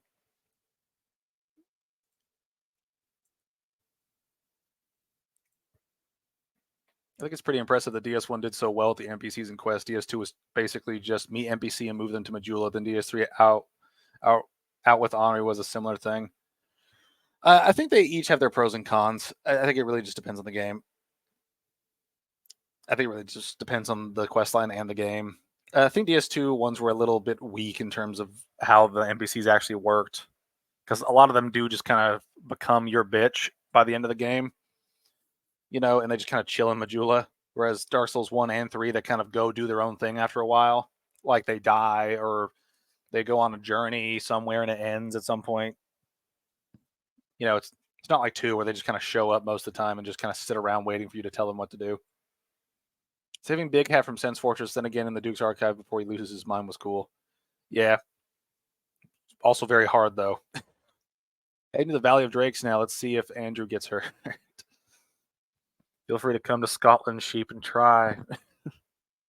I feel danger from that. I'm a decline. Us Scottish people are lovely.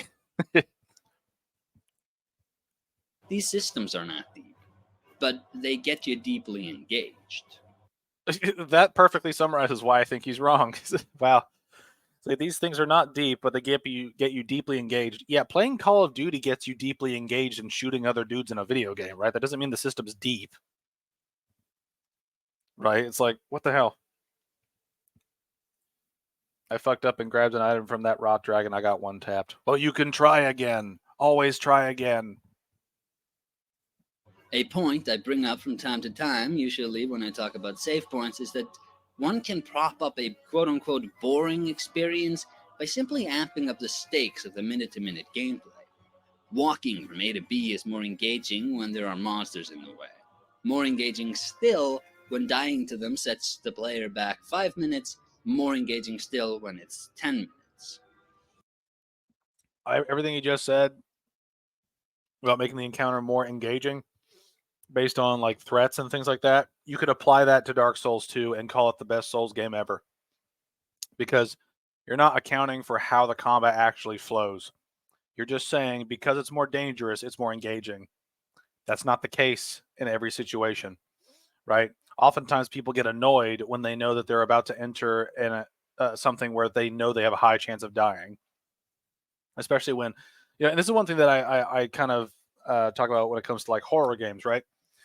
Horror games need to be very particular about how they manage their horror.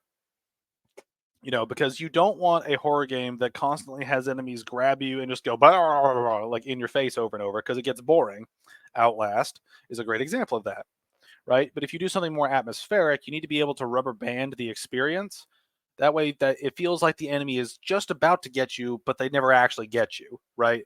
You know, it's one of those things where you can apply that to different parts of combat games, you know, where it's about the engagement of the combat. It's not about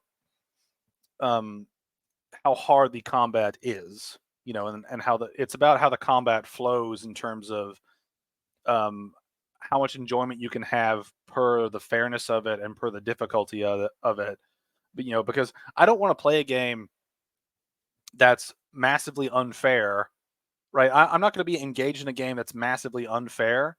Like if I have a 1 in 10 chance of actually succeeding it, you know, that it becomes a meat grinder. And it's like, I don't want to play a meat grinder game, right? Dark Souls and stuff like this are predicated on the idea of difficult but fair. And that but fair part is extremely important in terms of designing the flow of each encounter and each area and each span between checkpoints. You know, and they need to be remembered. You know, that needs to be remembered when talking about like the designs of these different things. Yeah, when you loot the soul of a proud knight, it wakes up. Demon Dragon. During the final Bloodborne commentary vid, I one-shot the Taurus demon because of the Black Knight sword and didn't say, even though I wanted to tell you. That's the thing, the Black Knight weapons are incredibly good against demons. So you get the right upgrades and things, you can just kill it. Like, just really easily. Not expecting the drop attack to kill him in one go. Hey, you never know. Made it. I got my ass kicked by this knight. I gotta get him. All right, good luck, sheep. Report back when you have the halberd. If not, reload and then let us know your sorrow. Anyway, back to the video. Uncemented progress. Progress the player has made, but which is still in flux as they aren't able to save, or in the case of Dark Souls, level up at bonfires, is something games don't capitalize on for engagement much outside of the horror genre and platformers, I guess. And it's a shame, because stakes are often enough to make simplistic gameplay and mechanics really engaging. Take movement. Movement is very, again, meat and potatoes.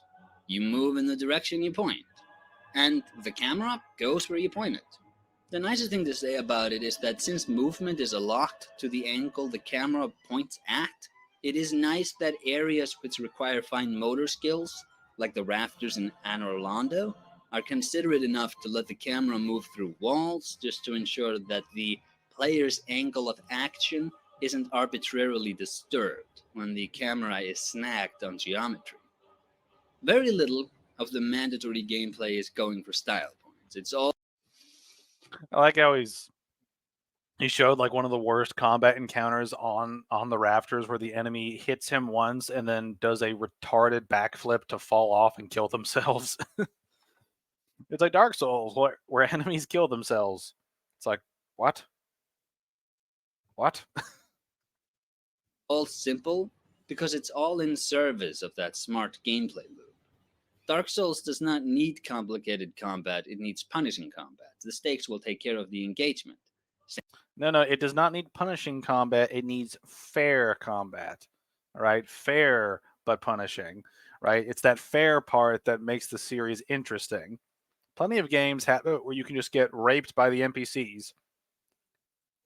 These games stand out because of that fairness aspect, because of the telegraphing of it, because of different things that alert you to things happening and your ability to deal with it in different ways. You know, and I heard one of the best descriptions of these games are they're very similar to rhythm games, you know, like Guitar Hero, Rock Band, what have you, because the game largely stays the same difficulty. It's you that gets better, right, with time and with experience and with knowledge of what's coming and how it works and how best to deal with it. You know, and it's very similar to rhythm games in that way. And that's part of the fun of these games is that you can, um, you know, the game stays the same, but your skill level grows as you go along and you figured it out. First try. I would bet my left kidding that he'd never be able to kill Havel based on his chat whenever he speaks. I don't know, man. I mean, this is one thing too, is like I don't go for backstabs with Havel. I just go for the parry. just because it's faster just to let the parry happen. Same goes for the movement scheme. Same goes for leveling up. Yeah, look at Leveling that. up. Havel having a hard time. Is very straightforward in Dark Souls. In gameplay terms, We're just done with the combat section. You know what's really weird is that like he talked about like different things with like setups to them, and then he just started just ranting, and each of these has like a new section. It's very odd. dexterity and strength are sort of interchangeable damage output scalars for physical weapons, and faith and intelligence both open up miracles and sorceries which are locked behind level walls. The weapons you go with will go much further to distinguishing the experience than the levels you upgrade, something from Software's subsequent IPs seem to acknowledge, and the leveling up in Dark Souls is actually kinda idiot-proof. The most important stat to pay attention to is damage reduction. The most important stat to look at is physical, like, fuck, man. Why? Damn, the stat requirements on this only have 14 strength and 9 dex. You'll do it. Just do what you can. Survive. Eventually, you will be able to use it. I have to force myself to parry. Keep forgetting it's an option in these games. DS1, I only end up with a shield because this King's Shield nets extra souls and the Shield of Want from DS3. Yeah, those shields are pretty helpful. Yeah, but like going back to this leveling thing is like the most important stat is physical defense. It's like, no, it's not. It's not the most important stat. You want to know why? Because of one thing: dodging. You can dodge attacks altogether. So I mean, if you actually want to say what the most important stat is in this game, you could actually stretch it and say that the most important stat is equip load, because that affects your dodge rate. So I mean, that's something that we could talk about. Go take down the Moonlight Butterfly for easy early souls. Shields in DS1 felt most important, most powerful for me, but after that, it very quickly lost its luster. I mean, it depends on the shield. Like, some shields are really good for certain builds, and sometimes you just need to kind of pick and choose which ones to deal with which sort of encounter.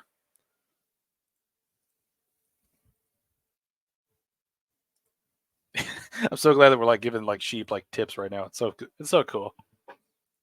And that number goes up with every level. So as long as the player dumps their levels into something, their build will probably be viable.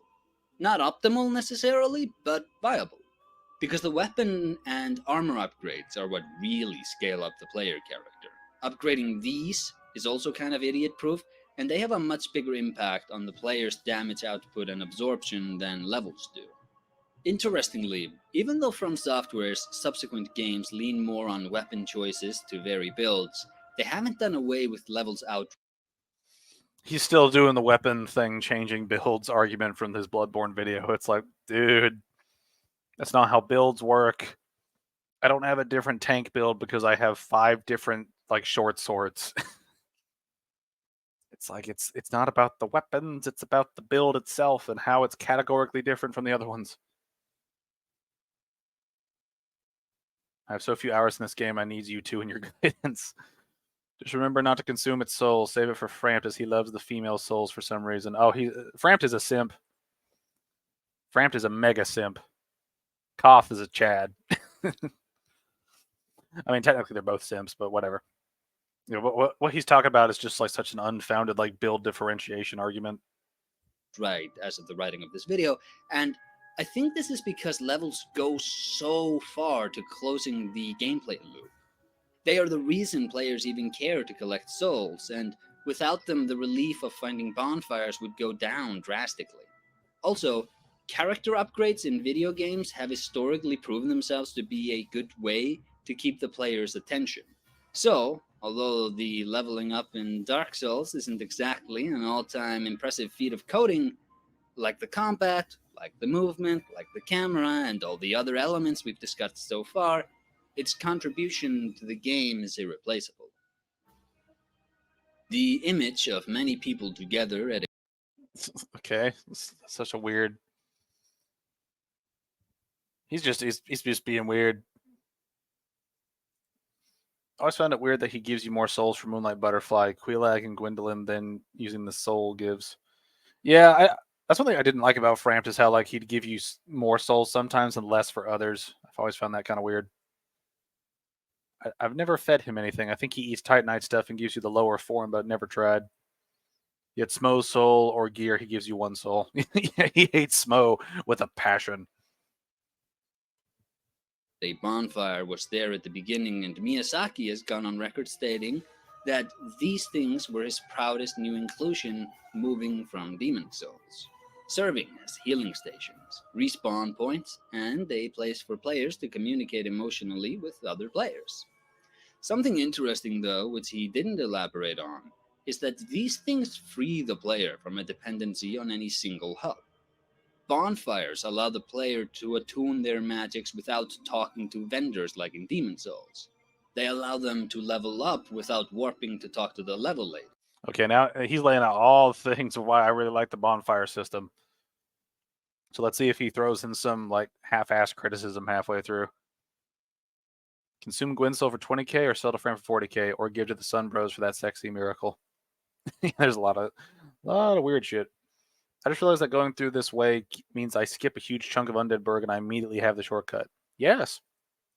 It's nice. Yeah, but what he's talking about here with like the bonfire stuff, and he's going to talk about the world design in a minute. I think this is going to be a thing where I hope he talks about how good the bonfire is for all these things across the game, because he's kind of just bringing it up that bonfires do all the things that a lot of people in Demon Souls used to do, but now you can do it on the go in different areas without having to warp a lot.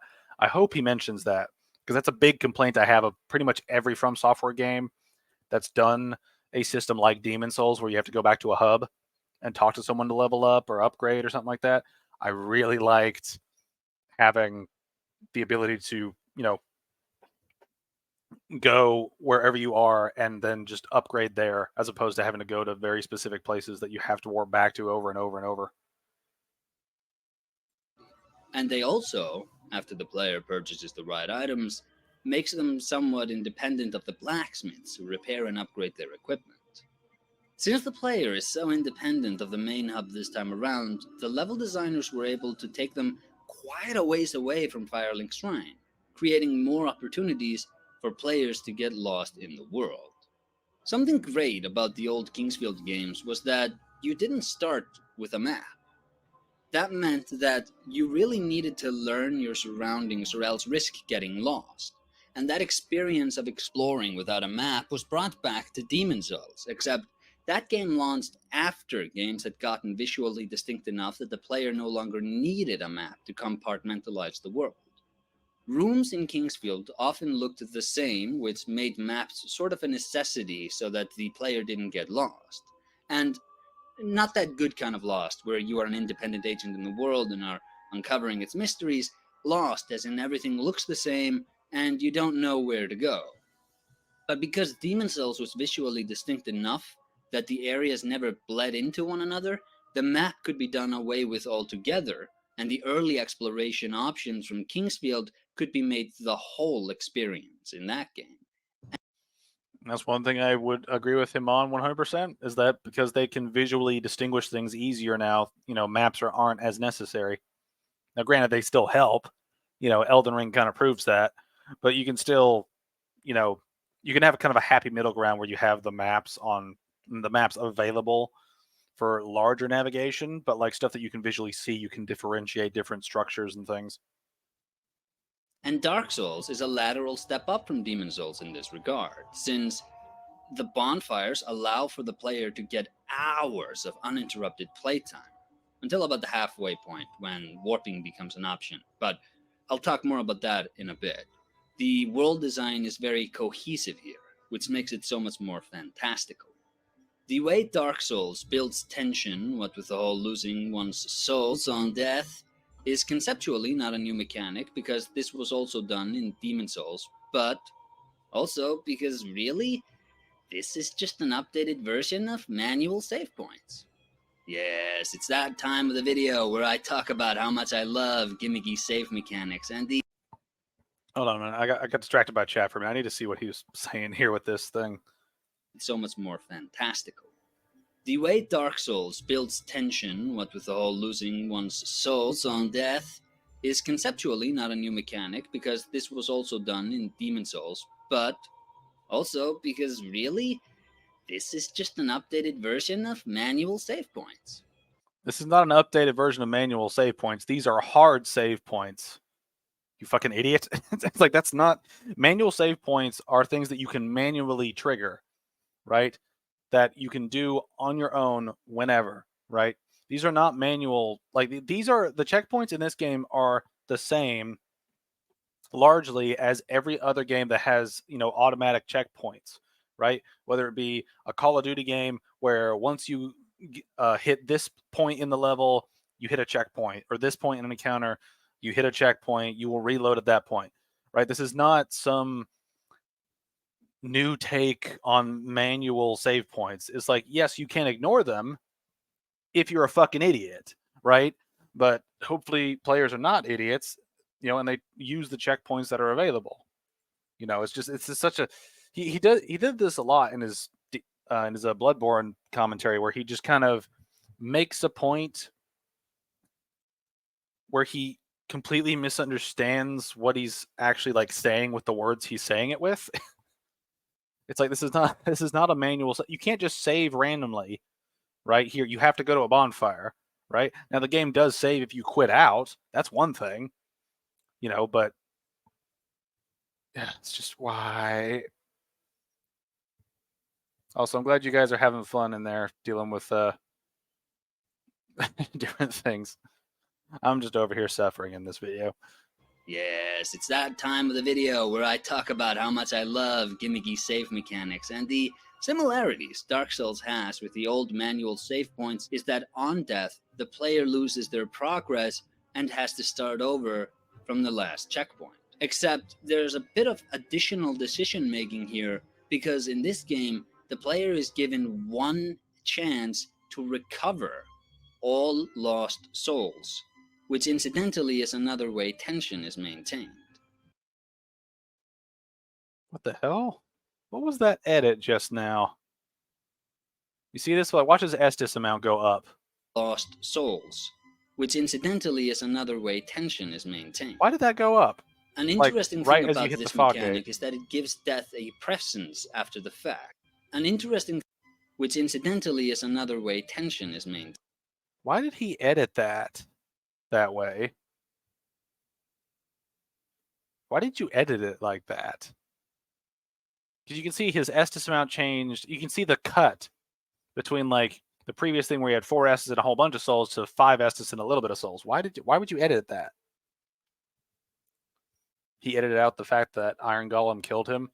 Well, that's the thing, is like, if the Iron Golem did kill you, why not just play the entirety of this new clip instead of the old one? Like, why play the old one up to the fog gate and then play this new one at the fog gate? Why not just play the old one? It's like, what?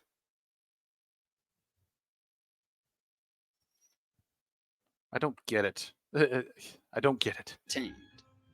An interesting thing about this mechanic is that it gives death a presence after the fact. When you died in the old Resident Evils or Silent Hill... Oh, he's making a point about getting his stuff back. Well, in which case I would show him actually dying and then show him getting back here. Again, just weird editing.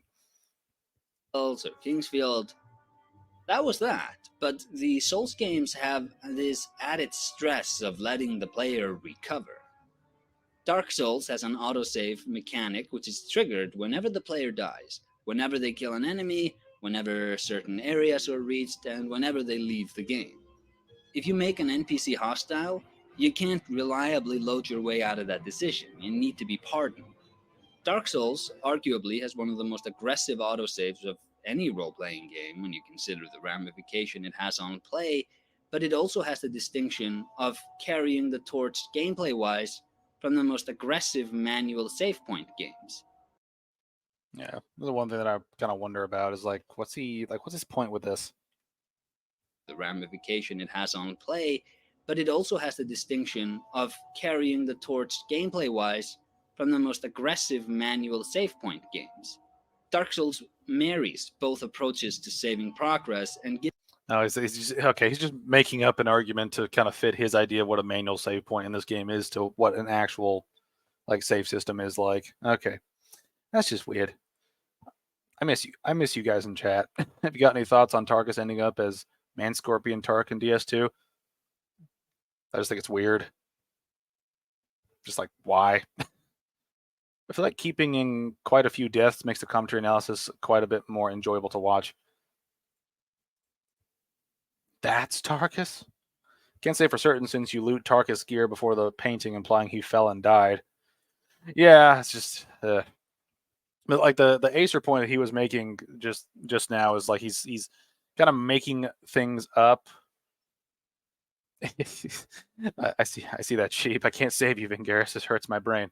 There's my brain too. He's kind of made up his own definition, and he's trying to marry the explanation of that definition to another definition that we can probably agree upon. So it's one of those weird things where he's kind of twisting the way he words things to like try to make sense of what he's saying, but it doesn't make sense to begin with some of the wording he's choosing.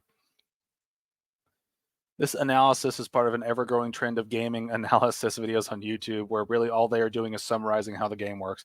Yeah, that's been a real problem as of late where it's just like, 10 out of 10, you can fight dragons in the game. It's like, doesn't tell me anything about how the dragon fight works. It's just like, it's great. Believe me, subscribe.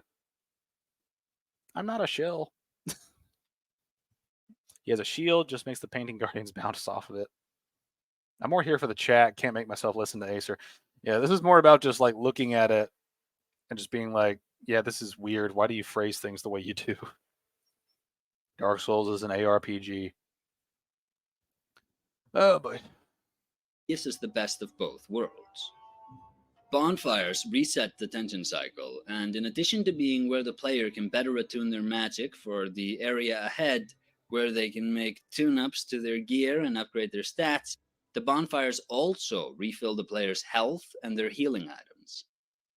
In my Demon Souls video, I cut a bit of flack for preferring... Well, here we go. Here he's going to start about... He's talking about the healing now. We're getting into it.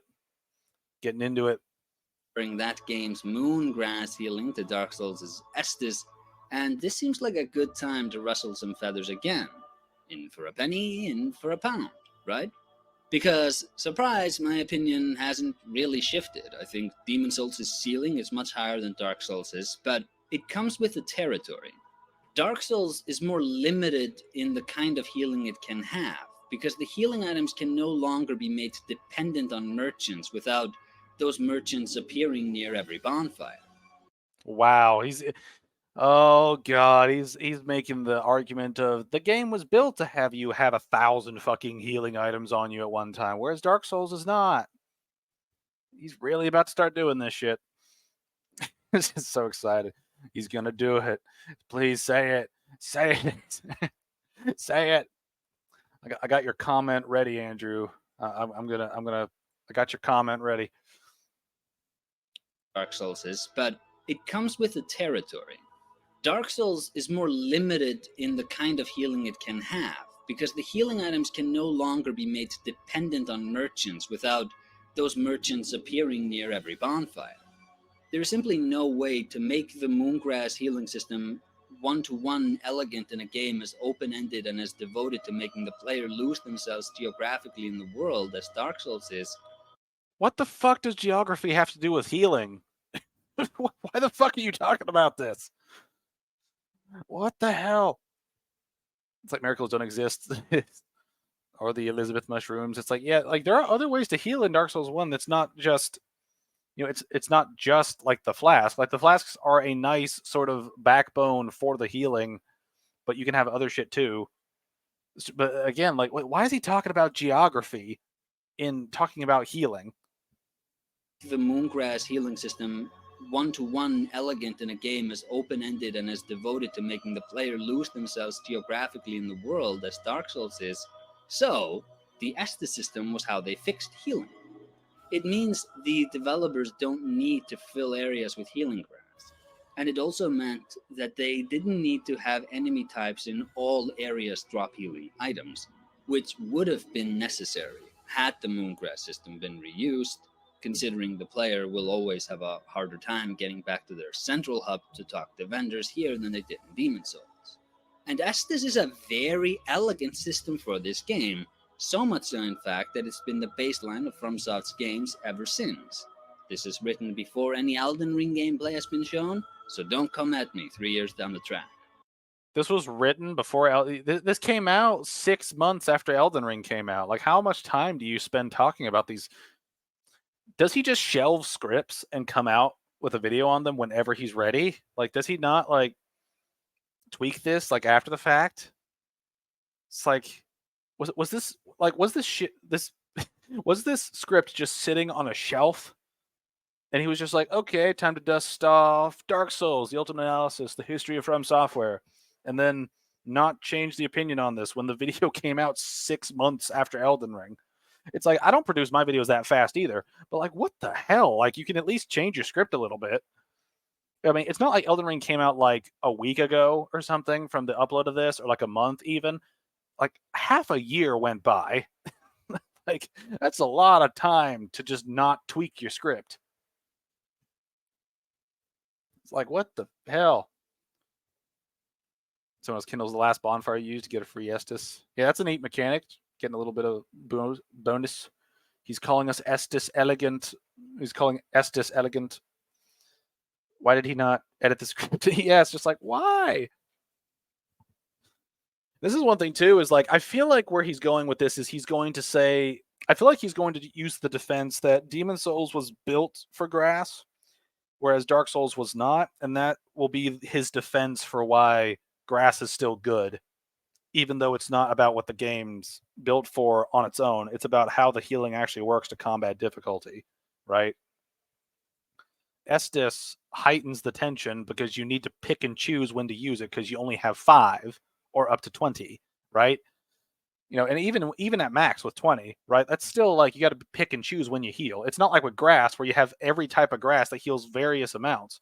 You know, you have a chunk of Estus that heals a fixed amount in your run until you reach the next bonfire, right? That drastically, you know, impacts your decision making in terms of when to heal, how much to heal, and like if you think you should trade a little bit more damage before healing, right? With the grass, you don't have to fucking do that. You can have grass that can heal for like a fourth of your health, a third of your health, half your health, most of your health, all your health. You can customize the living fuck out of that shit, right? The Estus is a very big balancing difference from the previous system because it ups the tension, keeps you engaged in the fight because you have to pay attention to when the optimal time to use it is, and when you think you should probably hold on to it instead of just healing, you know, over your maximum health pool anyway, because then you'll just waste the health that you could have used later, right? It's that give and take. It's the push and pull of the Estus system that the grass does not have, right? And it's just why I feel like he's trying to differentiate the two just to not have to argue that the grass is worse, right? I feel like he's trying to differentiate the two as much as possible just so he does not have to acknowledge that the grass healing is worse than the Estus system in terms of affecting the difficulty adversely. It's just, why? That's the difference when Garrus, though. You do a proper script. He bangs his head on a keyboard to talk about lore. Playing DS3 or Elden Ring, it's even more strategic since you need to balance HP and FP healing. Yeah, like that's another thing. Like they've made it even more deep by reintroducing FP and then balancing the flasks between health and FP. If life gems existed, there'd be no challenge. Case in point, Dark Souls 2. Now, Estus resetting to 5 once the player rests at a bonfire, or more if they burn humanity to kindle those bonfires, means that the connecting path between each bonfire is easier for designers to balance. You playtest each map until you think a player would have used up 5 Estus flasks, and then you put the bonfire down, a little further away, just to make things a bit more tense. This maps a fitting challenge level to each area, which scales with the player's levels, since later bonfire placements are going to be allocated with higher level players in mind. So in the light of all of this elegance, how can one possibly prefer Moongrass healing, do you ask? Have you, dear viewer, been watching a video made by some pleb this whole time? Nah. While I think Estes is more refined than Moongrass Healing was, it does carry with it some issues. I have hangups. Oh, here we go. He's getting to the issues of the system. Oh, man. I paid good money to watch Sheep do DS2 New Game Plus since he said he refuses it. That'd be fun. Yes, we have been watching a pleb. Indeed, indeed. But he's about to get into some criticisms of Estes. So let's see where he goes with this. About. First off, it's free. There is no investment. It's free. This is one thing. You can say, like, it's free in that it regenerates for free, but you don't get a free 20 or a free 10 throughout the game, right? Like, very specific places have 10, but you have to kindle it up past that point. He better substantiate saying it's free, because if he just moves on from that, I might have a brain aneurysm just because of the lack of, like, explanation. About. First off, it's free. There is no investment on the player's side when they consume it, other than the consideration that they might not have enough to find the next bonfire, in which case they might opt to go back to the previous one, cash in their souls, and try the path again with all of the enemies respawned. And is that negative, right?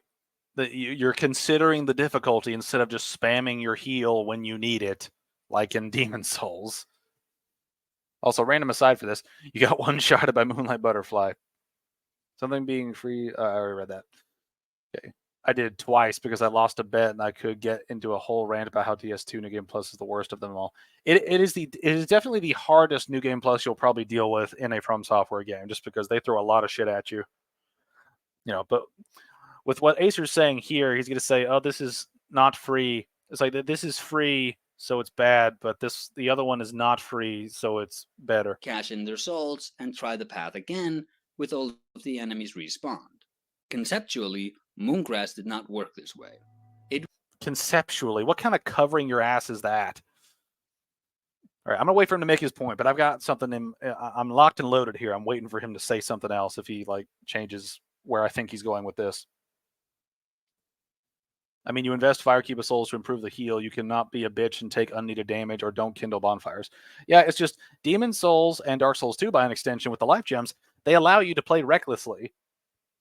Like, they allow you to play more recklessly than than the other games, right? Just because your healing's not as restrictive. It was a resource which existed in the world in a finite amount, and if you wanted more, you had to buy it. Okay. That's one of the largest criticisms I have of the grass system. You have to buy it, which requires farming, which wastes the player's time. Okay, that's one of the biggest things about Estes that I think is a boon to the system, is that you don't have to farm it. You just have it. You don't have to farm specific areas to get shit, to get your resources back to baseline, to go back to the boss, right? That like kicked your ass, or the encounter that kicked your ass. You can just keep trying it over and over. You don't have to waste time going back to farm shit.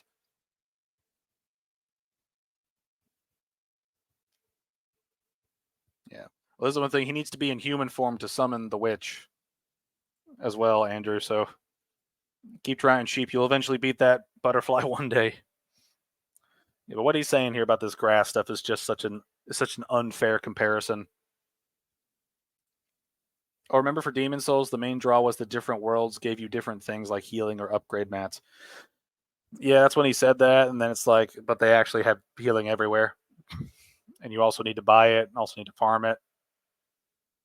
Whereas the Estes system just regenerates at each checkpoint, so you can, not have to worry about farming and wasting the player's time. The world in a finite amount, and if you wanted more, you had to buy it. So halfway through a level with depleted resources, going back was not as easy a choice to make because you've already invested a certain amount of resources into the first attempt. I love how he just made that argument when you could completely flip it over to Estes as well. It's like, you used up too many resources, so you worry about going back and trying again. It's like, yeah, why wouldn't you do that in Demon Souls, right? If anything, you can go back to the hub and get more healing, which makes the encounter more problematic because now you have extra healing. Like, what the fuck? I was dumb. I tried to roll despite having a literal Dragon Crest shield for magic damage. Yeah. You'll get it. You'll get it, sheep. You'll get it. Just keep trying. Yeah, but this point he's making about this though is just utterly retarded. you wanted more, you had to buy it. So, halfway through a level with depleted resources, going back was not as easy a choice to make because you've already invested a certain amount of resources into the first attempt. And when you died in Demon Souls, you not only had to stress about getting your souls back, you had to do so with fewer resources at your disposal. Unless you farm it, which you can do, which a lot of people would do, which takes up time, which takes up a lot of extra time, especially if you're struggling with the game. Once both resources are stress tested, I find Moongrass to be much crueler than Estus. No, it's much more forgiving, right? Because here's the thing about the Moongrass: you can farm a ridiculous amount of the grass, right? Like you can hold, I think, 99 grass. Granted, there is a weight limit, so that does affect it, right?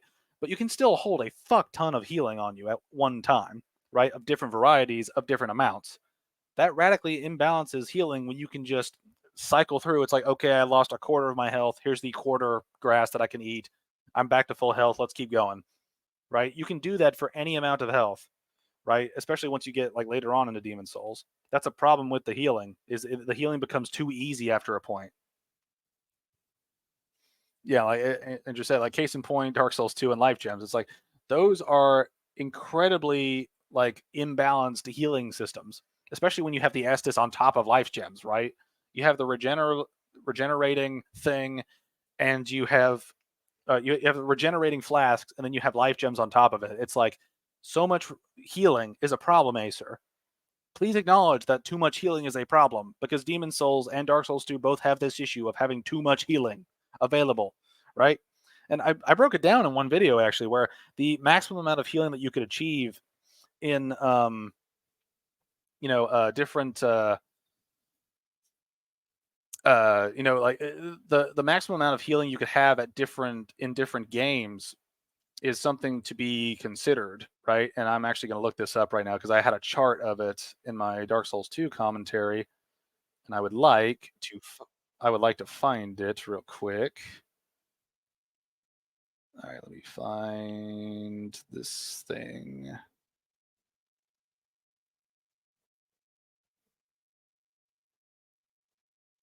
I'm trying to find it, so give me a second here.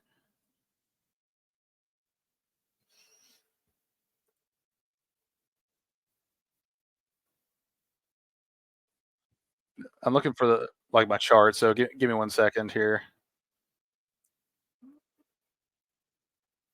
Oh, come on. Where did I put this chart? I actually broke down the math on it.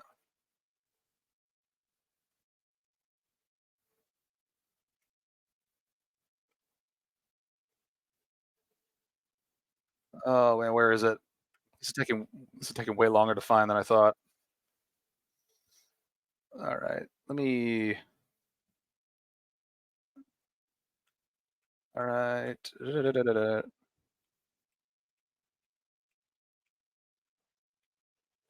I'm scrolling so fast through my commentary right now. I'm trying so hard to find this.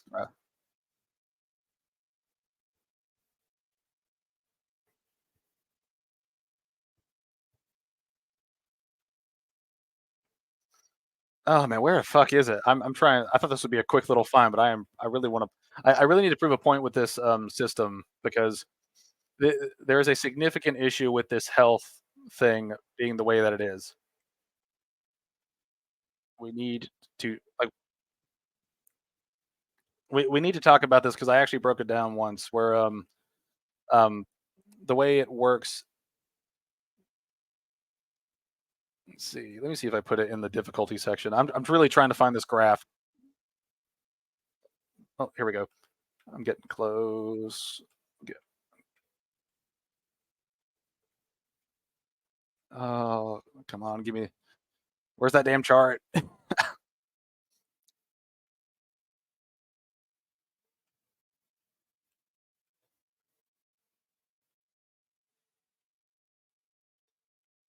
Where is this chart? I put it somewhere. Where is it? I apologize. I am just having a hard time finding this one thing I'm looking for.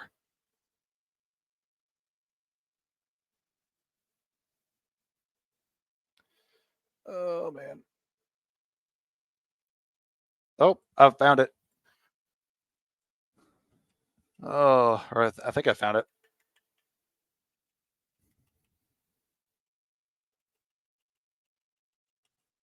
Fuck, I am so sorry this is taking so long. So I'm trying very hard to like find this particular thing that I need.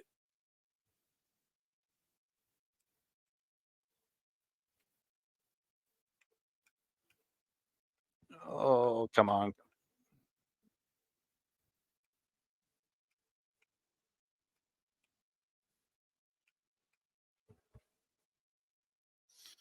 Oh, I'm so sorry this is taking so long. I meant for this to be so smoother. Where is this is the problem with scrolling through a 7.5 hour video to find a chart that's like up there for like probably like a minute.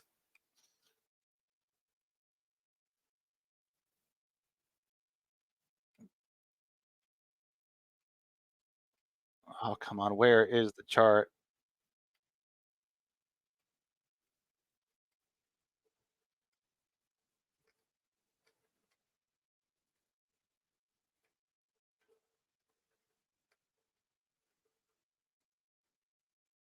Oh, here we go.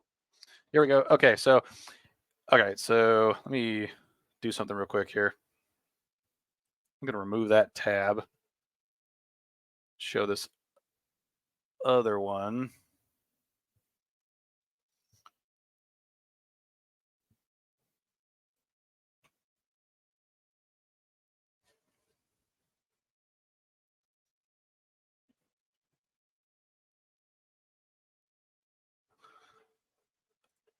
Okay, here we go. So this is the thing that I brought up in my Dark Souls 2 video. Okay, so when you take the max health available through consumables, right, in the game, and this is sort of like the base consumables, right? So you can see all the health amounts with various explanations of them throughout here, right? In Dark Souls, the maximum amount of health that you could gain through using a 20 set of Estus fully upgraded is 16,000 HP, right? That's how much health you could gain, right? In Dark Souls 3, with max upgraded Estus, it's 10,800, right? For Demon Souls and Dark Souls 2, those numbers get cranked up massively, right? In Demon Souls, if you get a max stack of grass, excluding the full HP grass restoration ones, because those don't have a hard number, you can have 134,000 hit points.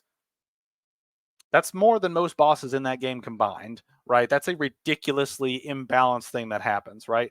And the thing is, that's farmable, so it's easy to achieve. It might take a little while, but it's easy to achieve once you know how to, once you have a vendor available that will sell you this shit, right? DS2 got even worse with the max Estus and max life gems available, right? Because like, look at that number; it's almost 272,000 HP, right? And even with just max Estus and the base life gem, that's 60,000. Like, having all this shit is ridiculous for the difficulty because of how much healing you can have, right? And yes, sheep. This is all that, and this doesn't include the extra healing from like humanities and like various other like items.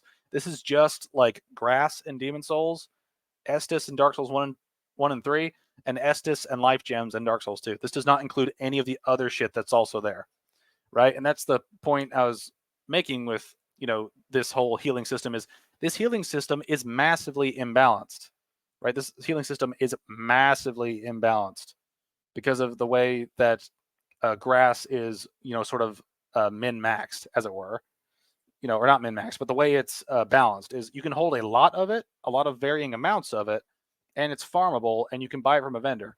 In other words, if you wanted to blitz the game, you could spend a couple hours farming souls to buy all that, and then you could just blitz the game from there to the end, because the enemies will also drop it, and you'll also find it in the world.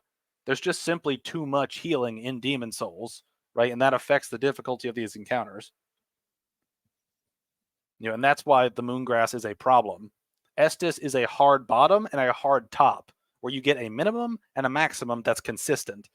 You know, in Demon Souls and in Bloodborne, where you have to farm this shit, or where you pick it up in the environment, or pick it up off of enemies, you can have 0 or 1,000, right? The differentiation between the low end and the high end is so astronomically different that the difficulty cannot hopefully be balanced for this in this entire spectrum, right? What usually ends up happening is they expect you to have probably like 20 of each type of grass within a given area, given how deep into the game you are, and they roughly balance it for that, right?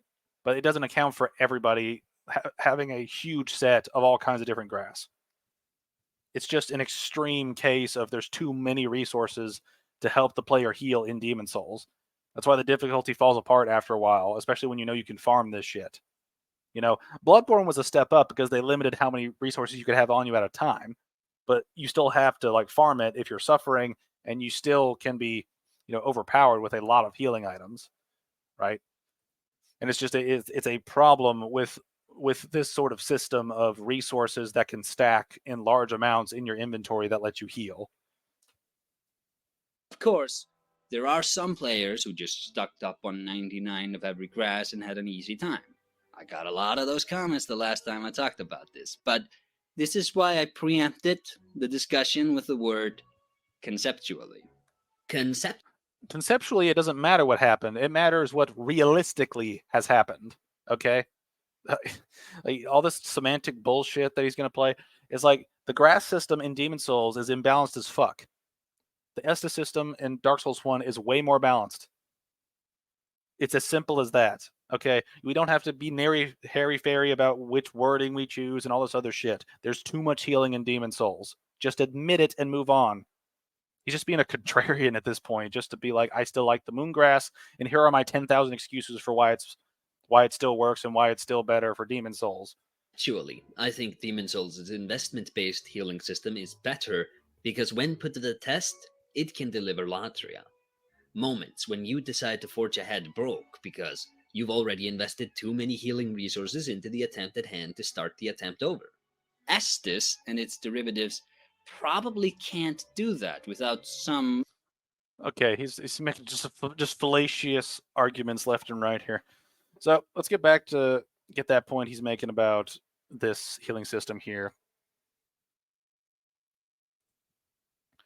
We spoke previously in DS2. I've never used a non-basic life gem. They just get sold. Estus in DS1 seems so fair. Like 5 is a challenge, but 10 is perfectly manageable. Well, it's also more limited, right? And the more limited, you know, it is, the more you'll take it seriously, right? And the just scarcity issue. When there's less of something, you will value it more. I mean, it's just basic laws of scarcity, right? And this is just a thing where he's going to say that like you can run out of stuff, you know, halfway through a trek towards the next objective, and then you have to sit and think about it for a minute if you want to continue. It's like the same thing happens with the Estus. You just don't have to grind to replenish them, right? It's the same function. It's just you don't have to grind for one. It's like he does not consider that farming is can be a negative thing for players. He just does not seem to acknowledge that at all. It's really annoying. I'm usually faith, bro, so have heal or great heal as a crutch early game until the stats are on point. Yeah, that's the thing. Like healing, like this is on top of mechanical healing inside the game from like miracles and shit. It's like this is the base healing. The base healing is overpowered. That's why they changed it to the Estus system. Its investment-based healing system is better because when put to the test, it can deliver Latria. Moments when you decide to forge ahead broke because you've already invested too many healing resources into the attempt at hand to start the attempt over. Estus and its derivatives probably can't do that without some other overhauls, because the option of going back and cashing in your souls has no downsides other than having to redo the level. All right, and this is one thing that I feel like he would argue with is, do we need a downside where we have to go farm more? Is that imperative to keeping the gameplay going and interesting? I would argue, hell no, right? Hell no, right? We do not have to have a tedious system that has a drawback for going back and resting at a place because we don't think we have enough resources to push through, right? I do not think that we need that bottom end.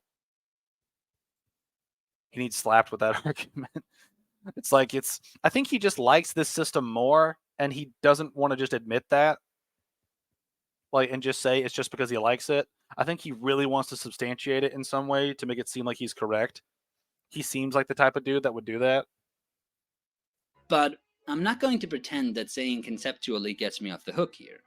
While the majority of players did not stock up on 99 healing items and Demon Souls on their first run, the ability to do that speaks to that game's inability to fully deliver on what was conceptually promised. For 99% of first-time players, Demon Souls' willingness to let the players screw themselves will land. Whether that high is recaptured in subsequent playthroughs largely depends on the player mastering the game. But there is almost certainly going to be a point where Demon Souls' healing becomes more of an annoyance. It comes after some time, but it does come. When it came to healing, Demon Souls was more content than Dark Souls is to let the player despair. Dark Souls sacrificed the cruelty to deliver on the world design, and make no mistake, when it comes to traversal, Dark Souls is a league above Demon Souls. But, going back to what I said earlier about knock-on effects, the decision to have Dark Souls be interconnected means it needed to have more player-friendly healing. Not necessarily.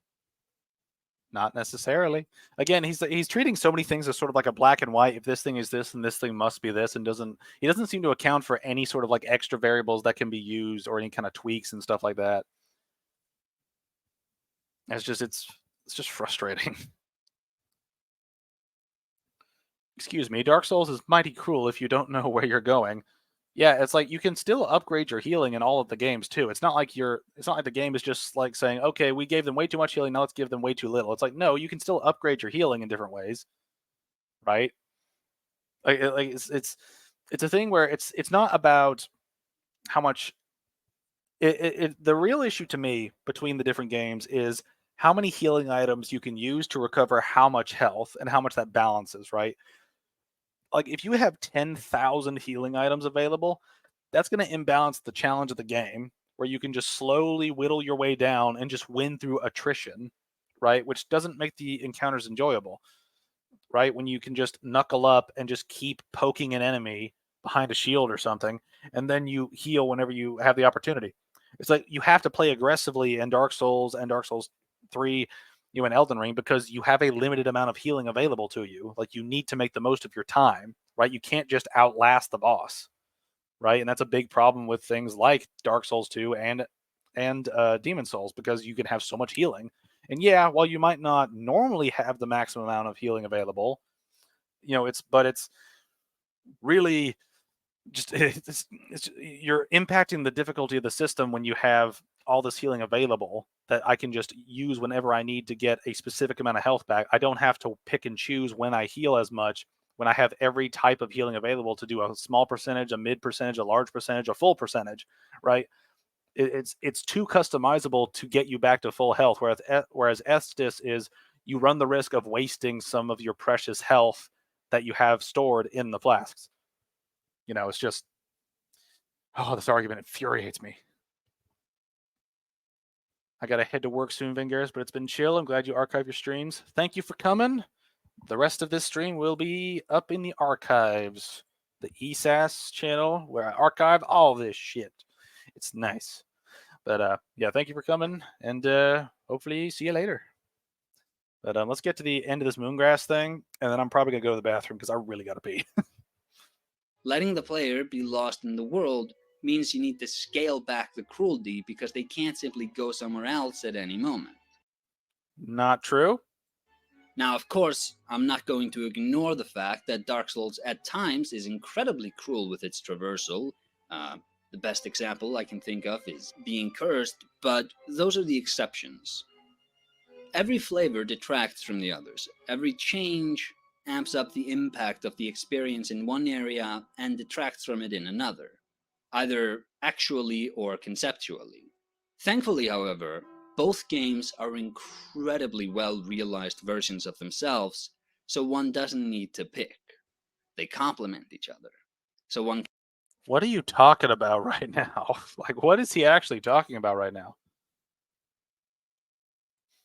Yes, I'm going. You caught me, sheep. You caught me red-handed. I'm just going to go cry blood and just suffer from it in another, either actually or conceptually. Thankfully, however, both games are incredibly well-realized versions of themselves, so one doesn't need to pick. They complement each other, so one can one doesn't need to pick. It's like we have picked. That's why every game besides Bloodborne and Dark Souls 2 has the Estus system afterward. It's like the community has picked one. The devs have picked one pretty consistently. It's like we have picked a system that is overall better for balancing healing and the difficulty. He's all this word salad just to try to justify his own perspective on this. It's like, just say that you like the grass, even though you know the Estus is better. You can just say it like that. It's fine. But when you pull all this shit out of your ass to make it seem better or make it seem separate, it's like, why do you need to do all this shit to defend something you like? Just say you like it and move the fuck on. both equally. But Demon Souls is better though. Like, even doing cheeky shit like that is like, I don't care if you do cheeky shit like that, but like just all this arguing about it just to be reminded that, you know, Estus is better and we can prove it, and we can prove it tangibly for balancing sake, you know, for improving the mood of the game sake, right? By his own standards, the Estus system should be better because it helps the mood of the game. It helps the tension, because you can't just pick your little Estus to heal a little amount and a big Estus to heal a big amount. It's like, no, you have your Estus. There's only one type. Heals for X amount. You know, you have to decide when the optimal time to heal is, which might get you killed, might not. You know, it's way more tense of an experience to pick and choose when to heal than it is just to pick the right grass, you know, chug it and then move on. It's just fuck. Oh, that was cute. He tried to sneak that little bit in. He did, and we caught it. Still doesn't change the fact that his argument's fucking more flaccid than an old man's penis. But I have to really pee, so I'll be back in a little bit. So see y'all in a minute or two.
Ho ho. Ho ho. I've returned. I've returned. All right. Oh, I see you did it. I see you did it, sheep. I see you did it.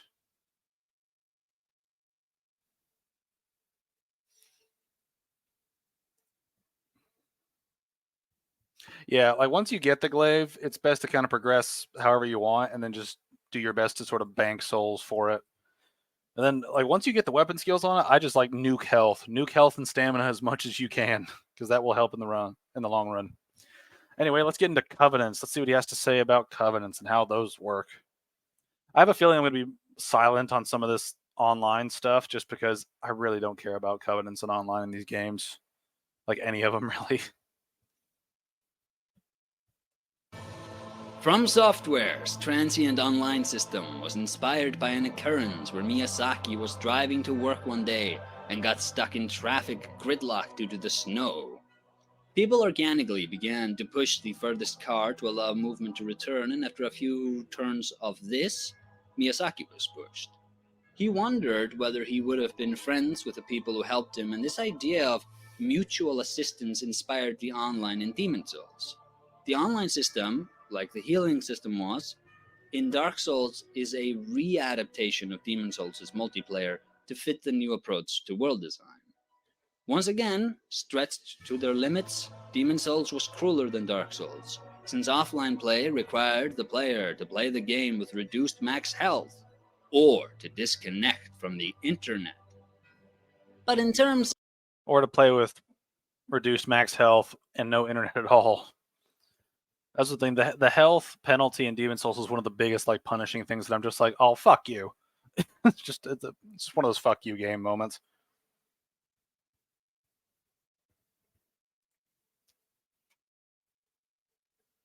The glaive is the halberd. At least I think is what he's talking about. I forgot the name of it when I was telling him about it, so I probably said it wrong. My apologies. Of invasions and summons, Dark Souls' covenants go a long way to iron out the kinks from Demon Souls, while also expanding on the lore ramifications of online play. Covenants are factions in-game which all serve specific purposes, which means they all guide the online experience into something more structured, varied, and dependable than what we saw in Demon Souls.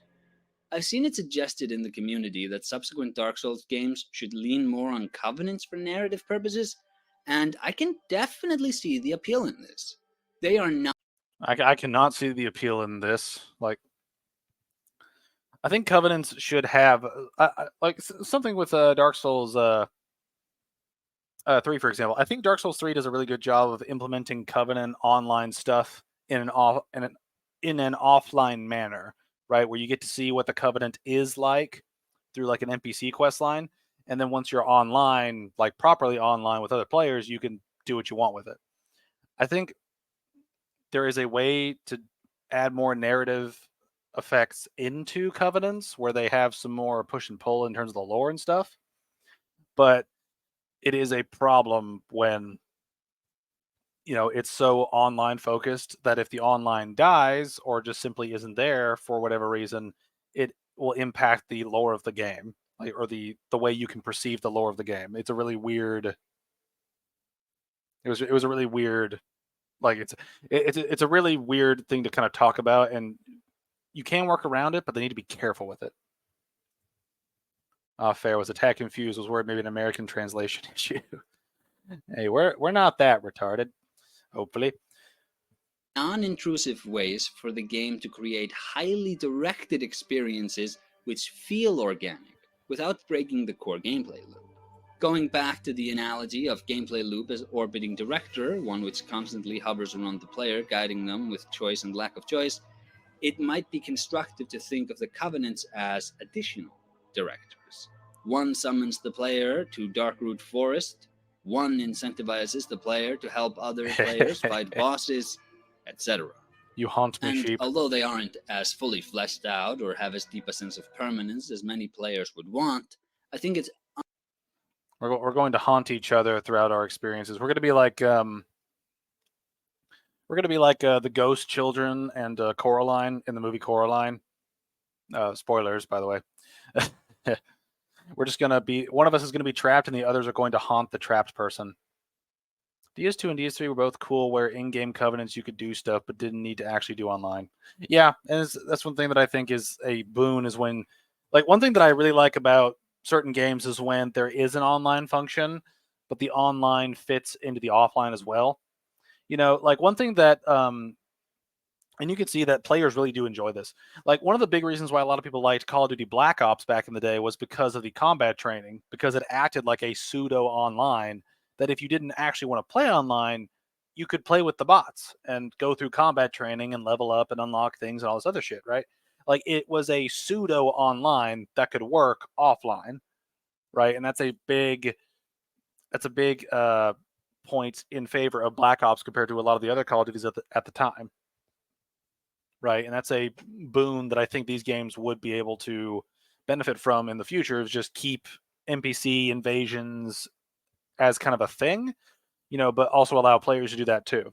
Don't make it where it only requires a player, right? Proof of a Concord capped.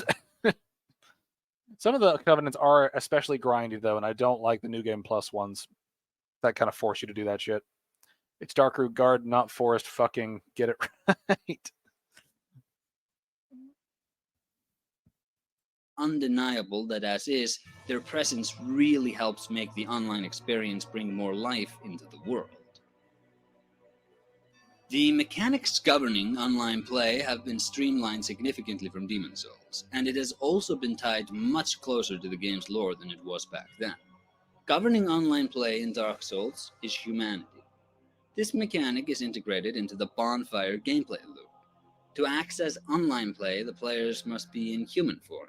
To do this, they must reverse hollowing by burning up one humanity at a bonfire. Additionally, to kindle bonfires, they must also first be in human form. Death starts the process of hollowing again and makes the player lose all held humanity in the exact same way they lose their souls, and these can be recovered the exact same way. In World, the humanities can be acquired by buying them, stealing them, looting them from dead enemies, or just finding them lying around. Reversing hollowing opens up the multiplayer and gives the player access to summons and makes them susceptible to invasions. All things considered, I think the online here is a step up from Demon Souls in every way, with the exception that it doesn't cut into health. A change. Bro, fuck you. Fuck you. I don't want to have to be offline and have my health fucking cut in half. That's such a stupid fucking take. I don't even care if this sounds rude. Fuck you. That's an annoying ass mechanic.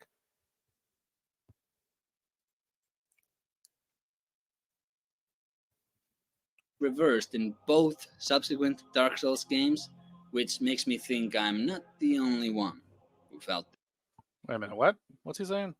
I think the online here is a step up from Demon Souls in every way, with the exception that it doesn't cut into health. A change reversed in both subsequent Dark Souls games, which makes me think I'm not the only one who felt this way. When compared. What? What is he saying here about the online? Invasions. All things considered, I think the online here is a step up from Demon Souls in every way, with the exception that it doesn't cut into health. A change reversed in both subsequent Dark Souls games, which makes me think I'm not the only one who felt this way. What? So, it's a step up. The online is a step up in almost every way from Demon Souls except the health penalty.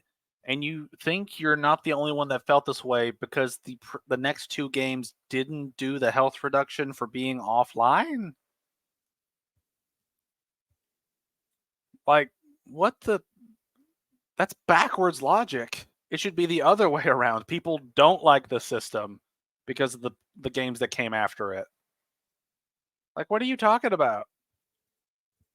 I'm just so confused by how this guy's brain works. Thinking of it, actually, I forgot that humanity is a great full heal item you can use when Estus is drained. That's one thing I found out, actually, is humanity does not actually fully heal you. It heals you for a large amount of health, but I think it is a fixed amount, because when I maxed my health out on a Road to Commander character, it didn't give me a full bar. It gave me like 95% of it. So I don't think it's a full heal, but it's really... I don't think it's a full heal, but it will mostly be a full heal because no one's going to get to max health unless they just really want to dump the points into it. You need to go back to the asylum and kill Oscar for the crest shield. Yes. I think he means you don't get health dropped by not being human. That's the thing, though, is like the way he words it, it makes it sound like he's comparing the Demon Soul system to them and then saying that he's not the only one that prefers this system, and his evidence for that is that they dropped this system in the next two games. Just the way he worded it was really weird.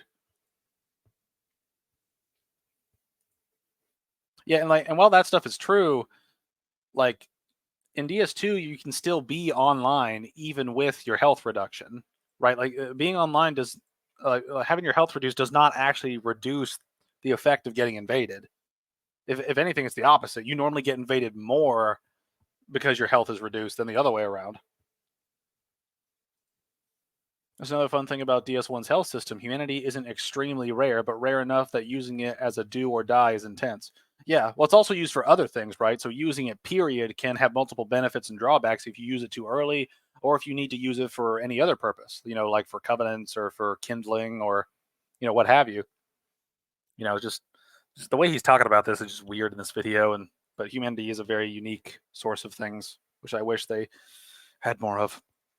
When comparing Dark Souls to Demon Souls, one cannot help but favor separated elements of each game over the same element in the other. But this should not be done without paying attention to why these changes were made. Moongrass healing would drag down the experience Dark Souls wants to present. The more robust online system congeals much better to the type of game this is. All right, let's go back to something he just said about the moongrass. Be done without paying attention to why these changes were made. Moongrass healing would drag down the experience Dark Souls wants to present. It wouldn't if it was balanced properly. Like if you could only, like in Bloodborne, if you could only hold like 20 things of a grass type and there was only one grass type, that could actually work for exploration of the world, right? You know, that could actually work where you don't have to rest at bonfires as much if the enemies drop. You know, like combine the blood vial system with the bonfire checkpoint system. I think you could actually make a really interesting game that way. And Elden Ring, to an extent, did do that with the different ways to recover flasks without resting at a bonfire. You know, by killing groups, killing specific enemies, killing the little scarabs that run around. You know, like there are ways to tweak it around. You don't have to have all grass or only Estus. Like you can make a system where you can work around like replenishing resources in different ways. Like there's so much you can do here. Like there's just so much you can do. Yeah, you covered it nicely. Human effigies are a huge step down. They really are. They're basically a please don't fuck me game resource, right? Whereas in you know, Dark Souls 1, humanity is like a boon to your existence in many different ways. You know, but once you lose it, right? And you can lose it. You know, it's not recoverable. Or it is recoverable, but only the one time. Like if you die and fail, you're going to lose it. I farmed the rats and the painting for humanity. Yeah, it's like there's a lot of good farming spots for humanity in the game as well. You know, but it's a thing that it's not a consistent drop. It's not a rare drop, and you can't buy it for cheap. Like it's usually like several thousand souls, or at least 1,000, like per vendor. But anyway, oh yeah, I forgot. I need to put the. Here's Andrew's comment to remain on screen at all times until replaced by something else. Introducing adaptability as a stat made Dark Souls 2 a much better game series. Let's all be triggered by this as he continues with his video. The more robust online system congeals much better to the type of game this is. Under immense scrutiny, individual aspects of the game might at points prove to be underwhelming, but Dark Souls is a package. Just like how Demon's Souls was an attempt at eco-fying the old From Software dungeon crawlers, Dark Souls is an attempt at open-worldifying Demon's Souls. And the new mechanics and changes to design are all in service of that goal, while preserving that Demon's Souls experience of overcoming obstacles and feeling relief and accomplishment when the next safe area is in sight. I don't even really care what he just said about the online stuff. I just don't care. After ringing both bells of awakening, Frompt appears and gives the player their new heading, which is to get the Lord Vessel. This means traversing through Sen's fortress of traps and salty gamers to reach Anne Orlando, where the vessel is kept. And it may be a strange place to actually talk about the world, because for me at least, this is kinda where Dark Souls starts to run out of steam. Wow, that's a huge criticism to say Sen's Fortress where it runs out of steam. Let's get the full context of this because I got a feeling we're going to talk about it. I'm also going to get a soda because I need fuel for my throat because I've been talking too much. Streaming for several hours is very demanding. It's very demanding on your voice. And it may be a strange place to actually talk about the world, because for me at least, this is kinda where Dark Souls starts to run out of steam.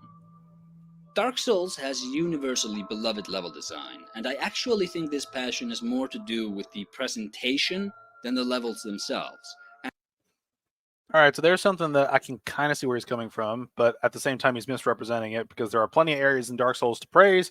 There are plenty of areas that are just really simple and really annoying and or boring, or a mixture of the both, or of the two of them. Yes, kind of wish I complimented Acer instead, but doubt I could muster a comment that didn't hurt my soul. Run out of steam before Anne Orlando was wild. I know, right? Like you basically like got to the halfway point, and the whole rest of the game is just bad. Like, what do you want? Also, I'm keeping true to my word. I'm keeping this comment up until we're done with the stream. I should have like a stream bet every stream that if something happens, I keep a comment up. That'd be fun. And I say this because From Software has outdone the complexity and creativity on display here in subsequent games, but those never got the level design love to the same extent. Wait, what is he saying? Has outdone the complexity and creativity on display here in subsequent games, but those I need to go back farther, it looks like. than the levels themselves. And I say this because From Software has outdone the complexity and creativity on display here in subsequent games, but those never got the level design love to the same extent. What the fuck does that mean? It's like, they outdid themselves in levels that came afterward, but they never got the same love as this one. It's like, what the fuck? Those are two conflicting opinions. Like, those are two conflicting statements. It's like saying they built this car in they built a much more competent car this way, but it just didn't get the same love as the old piece of shit you used to have. It's like, what the fuck kind of logic is that? Like, what the fuck?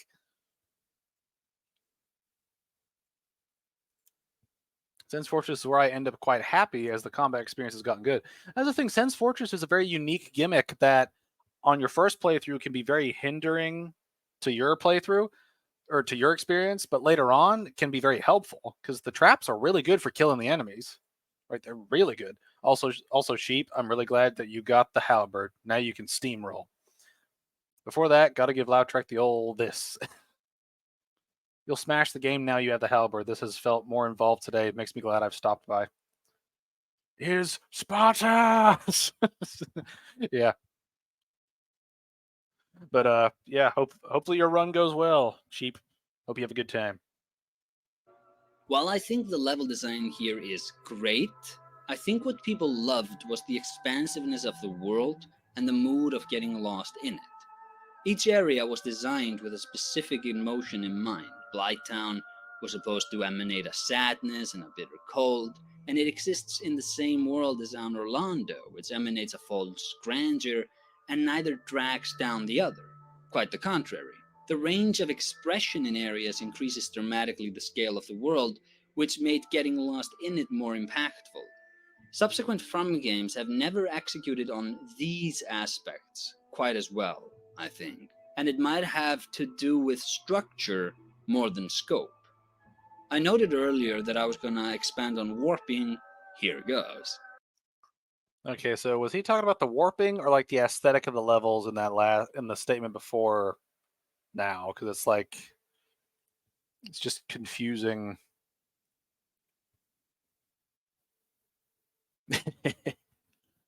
I'm glad you're having some fun. Talk about the Archer's Acer. There is no shot you don't. It sounds like a double-edged sword. You'll break me. Y'all have fun. I'm going to keep suffering over here. The scale of the world, which made getting lost in it more impactful. Subsequent From games have never executed on these aspects quite as well. Okay, let me back up again. Drags down the other. Quite the contrary. The range of expression in areas increases dramatically the scale of the world, which made getting lost in it more impactful. Subsequent From games have never executed on these aspects quite as well, I think, and it might have to do with structure more than scope. Okay, I think I understand where he's coming from in this, and I think he's like he brought up warping, like he's going to bring up warping here in a second. I think the point he's about to make is something I might agree with, which is that warping constantly back to a hub does take you out of the experience of kind of exploring the world. So I'm really wondering, like, as you're saying, subsequent From games, the one Demon Souls, or does it include like the older things too? I don't know, but I do think it is a thing. It just I wonder where he's going with this, and if he's going to agree or be a contrarian, like he kind of seems he is sometimes. Makes you want to get a PlayStation and Vade constantly to find you. Wonder if Angaris would fancy real world chat since we had our election the other day and use our building up to yours. fancy real world chat. I mean, I don't like. I'm a kind of person where I think you should be able to talk about whatever, whenever, and we can agree to disagree on like different things. So I'm a free speech fundamentalist. You say whatever you want. Now, if what you say is going to get me banned, that's different. But I really don't care. New Armored Core is sexy. It's nearly at Gundam Wing status. I've never played Armored Core, but from the gameplay I've seen, it looks neat. I just don't know if I'd be able to handle it. Anyway, back to what he's about to say about warping. I noted earlier that I was going to expand on warping. Here goes. When fast travel is accessible from the get-go, the player can mentally break the game world up into chunks, since they don't really need to understand how it connects in a sensical way. Warping from the get-go removes the need for shortcuts, which loop back to previous areas, a necessity when you're walking everywhere like you are in the first half of this game, and the ramifications this has on design is that the world doesn't need to be all that cohesive. It doesn't need to constantly loop back into itself with fun and believable shortcuts. Yeah, it doesn't need to, but some of the levels in later From Software games do this, right? And this is the thing that I will give to Dark Souls 2 as well, is there are looping paths around in different ways. Now most of them are internal, like in terms of the levels themselves, they are inside the levels, like they're shortcuts within the level. But sometimes they do loop back around in an interesting way. Like the loop going from the Crucifixion Woods into the swamp area afterward, where the Abyss Watchers are. Like that bonfire right in front of the Abyss Watchers leads back to that Crucifixion Woods. So it does loop around. Like there are loops. They're not as prevalent or as mandatory as you would see in Dark Souls 1, but they do still exist. They're just not quite as prominent because of the whole warping thing, which is something I think he and I would agree on, is that like warping does kind of make it where you don't have to explore the world as much as just get from A to B and warp where you need to go in between, I'd never want to get you banned. These streams are the highlight of my week. Aw, that's so sweet. Yeah. Well, like I said, like I think YouTube's pretty good about not banning people, so I'm not too worried about that. But just try not to say any like racial slurs or anything in the chat, because that will probably destroy the stream. And I'd like to talk about things and curse a lot. Seeing an invader when Vangeris is playing and he immediately suicides is really funny. Well, it just like I like how some of the later games allow you to see like online messages, but not actually get invaded by like players. I kind of like that differentiation because I like the messages that people make. A lot of the butthole comments are funny, but some of the other stuff is very like, I like some parts of online, but others I'm not a big fan of. Level layout in this game on a macro scale is intricate chambers like Undeadburg or Sen's Fortress, which are all connected with tunnels, bridges, ladders, and cliffs to other such chambers. These in-between chamber areas can be thought of as the world's connective tissue, and examples include the Valley of Drakes, Darkroot Basin, the Great Hollow, the path from Undead Parish to Darkroot Garden, the long ladder down to Lower Undeadburg, the cliffs in the Tomb of the Giants, the tower connecting Quelaag's boss room to the Demon Ruins, the long elevators in Non Orlando, and the cliff in the Demon Ruins you fight Kirk on, just to name a few. Yeah, and this is one thing, Sheep. What you just said there is like, I don't want to fight people online, and I'd rather just give them what they want and fuck off, and like get them to fuck off, and then go back to my run, or I'll try to get to the boss door if it's close enough. It's just one of those things where like I really don't like invasions. Period. As I've grown older, I've really lost the will to PvP. Some of it's because I just don't like getting angry at players that are better than me, and that's totally conceited. I will totally admit that, right? I don't want to get into a game where I can lose to a better player, right?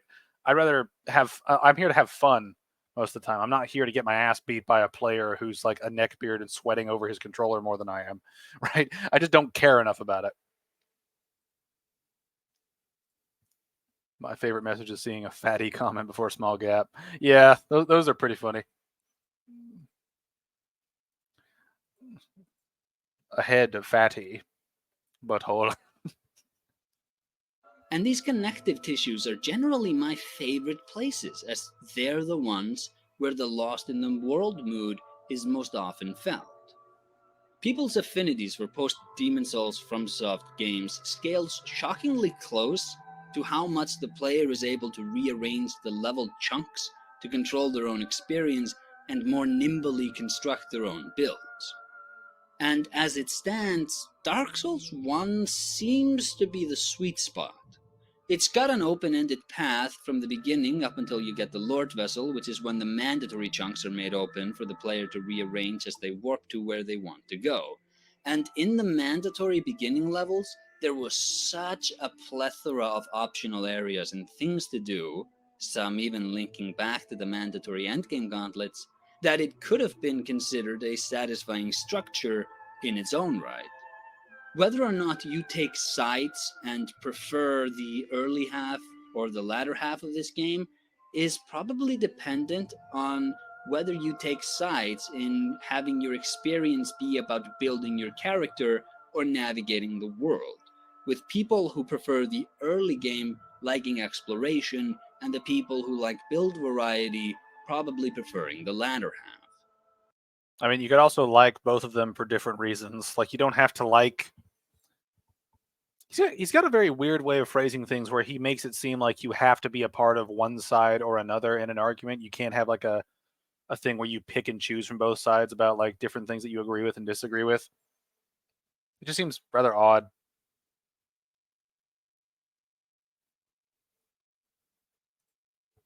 My favorite experience was a guy who invaded in Blighttown and knew I was shit, so he let me kill him.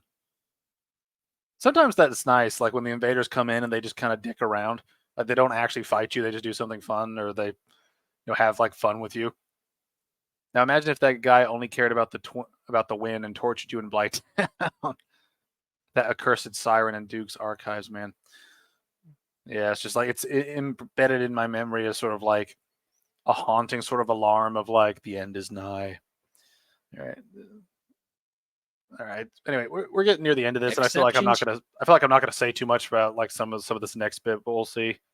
Here and there, of course, but I'd bet this is a pretty good approximation. I'm firmly in team exploration, and coming from Demon Souls, whose levels were way more linearly constructed, Dark Souls sort of peaks for me with the Iron Golem.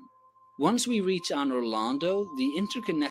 This is one of the weirdest things about this video too, is like it came out 6 months after Elden Ring drops, right? Like, and he doesn't talk about Elden Ring at all. It's like it'd be one thing if this video came out like a week or a month after, like I said earlier in the stream, but it's just like he didn't take the time to redraft the script a little bit. Like, he doesn't even have to redraft much. He just needs to add like a sentence or two or like a paragraph or something to include Elden Ring, or even if he just says something nebulous like, I'm still playing Elden Ring, but I'm liking what I have so far, but I need more time to refine my opinion. It's like that's all you needed to add, like, is a couple sentences, right? It's just, and this is one thing too, is I wonder how his production cycle works, right? Because whenever it comes to like my videos are very like chunkable in terms of how I produce them, right? A little bit of backstory. Whenever I think of a video idea, I basically write a concept treatment, right? Which is just a fancy way of saying I try to get an idea of what I'm going to need for the video, right? So for a commentary, for example, I think of, okay, what's in the game? What do I need to show? It's like, and for like a Souls game, it's like, okay, I need to show each area. I need to show each boss. I need to show different quest lines. I need to get multiple endings. I need to do different builds, stuff like that. I write all that out, and then I start planning it. It's like, okay, this run will be the tank build. This is where I'll get most of my footage from. Then I'll get supplemental content with quest lines and bosses with different builds, and then I'll intersplice them later on. And then I actually go through the recording process of recording all that shit. And then afterward, I script all that shit. And then afterward, I, edit all that shit, and then I upload it. For his schedule, I wonder if he writes a script and if he hands it off to somebody else who then records stuff, right? Or if he records the stuff and then he like has someone else edit it. Like, I wonder if he's the only person making this work or if he has an editor he pays Like, I really wonder.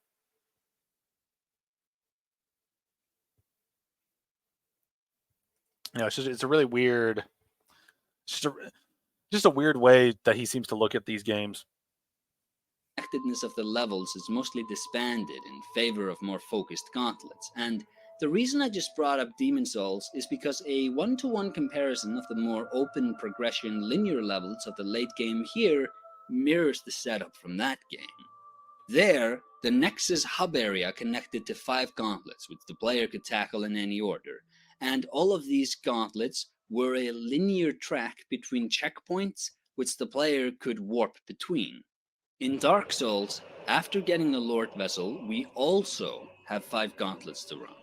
That is the Duke's Archives, culminating in Seath, Lost Isolith with the Bed of Chaos, Tomb of the Giants with Nito, New Londo with the 4 Kings, most players at least will tackle New Londo in the late game, and Ulasil, culminating in Manus.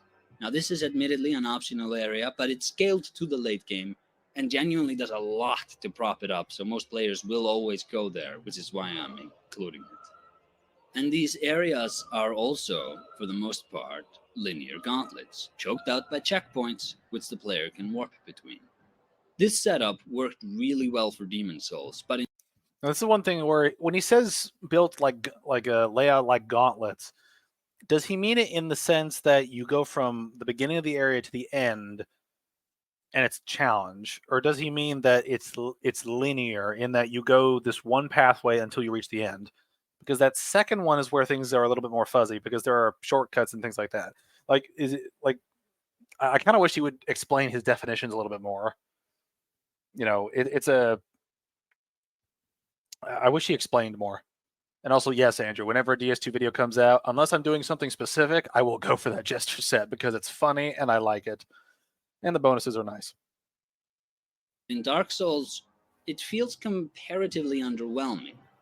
Much has been said about how late game areas were clearly unrealized as the team needed to cut corners to meet deadlines, but courting controversy again, I actually don't think compared to the early game, lackluster late game can be solely laying at the feet of time restraints, because Ulasil, generally considered the best late game area since it got a production schedule all to itself, I don't think hits on that early game high either.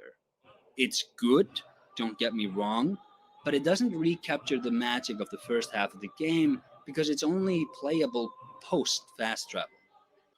Well, this is one thing too, Acer, that you're completely fucking forgetting is this is a DLC. It is detached from the physical realm of the base game.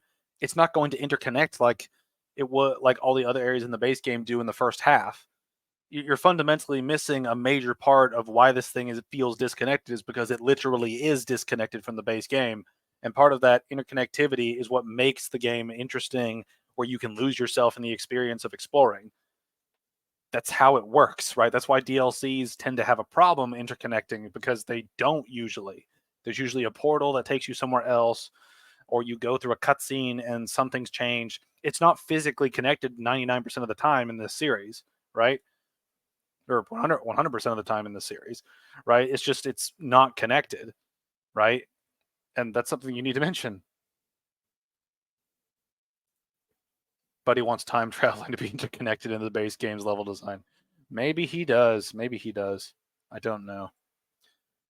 And because it isn't integrated into the larger world as an alternate path which loops back into the main game in interesting ways, it's a self-contained area.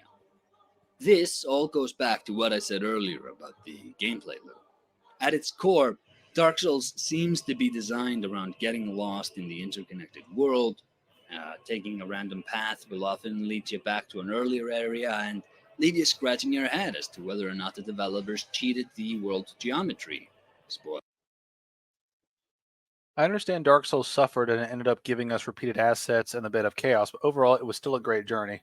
Yeah, I mean, I think we're at the point where if you really wanted to make like a really crazy game, well, I say crazy in quotations, right? But like if you really wanted to make like a game that had like interconnected freedom throughout it, I would look at World of Warcraft.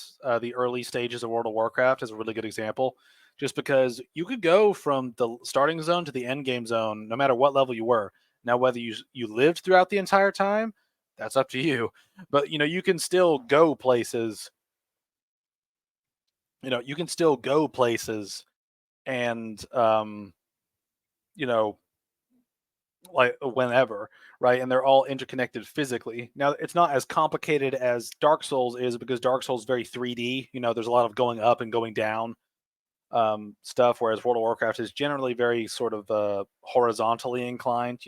There's a zone to the north, there's a zone to the east, there's a zone to the west. You're in a zone, and then there's a zone to your south, right?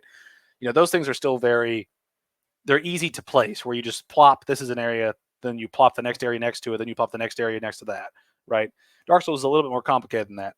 But the overall point that I'm making, though, is that, these things could connect if they had more time, but it would also be really hard to connect them on sort of a 3D level, right? Because how are you going to connect Tomb of the Giants to Lost Izalith, right? Like, are you going to make a whole level that connects to that physically? It's like that would take a lot of time for a pathway that largely doesn't need to exist, right? Like, the whole point of this second half of Dark Souls 1 is to get to the four corners of the world, right? Because that's where the four like lords' souls are, right? You need to get them from four different like locations that are usually nestled in a corner of the world, right? With Seath, Nito, and the Bed of Chaos. Four Kings are different because that area connects to a couple. Because New Londo connects to more than one area, and it's in sort of a central location near Firelink, right? But it's still a separate area. Reminder that Vangeris couldn't get the silver pendant because he sold a Sunlight Maggot. Yeah. I mean, to be fair, though, I kind of prefer not using the silver pendant to fight Manus. I kind of prefer fighting him without it, just because I think it's a weird. I think it's extra work for something that's not really that impressive. Like, if it redirected spells back at him, that'd be one thing. But it just kind of dodges them when I can just dodge them or block them normally anyway. So that's one reason why I kind of stopped going after it after a while. Anyway. Spoiler alert, for the most part, they didn't.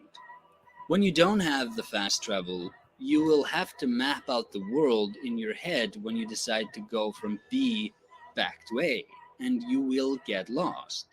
If you ever got lost in Demon Souls, you just needed to die, and then you would immediately have access to a warp back to the Nexus again.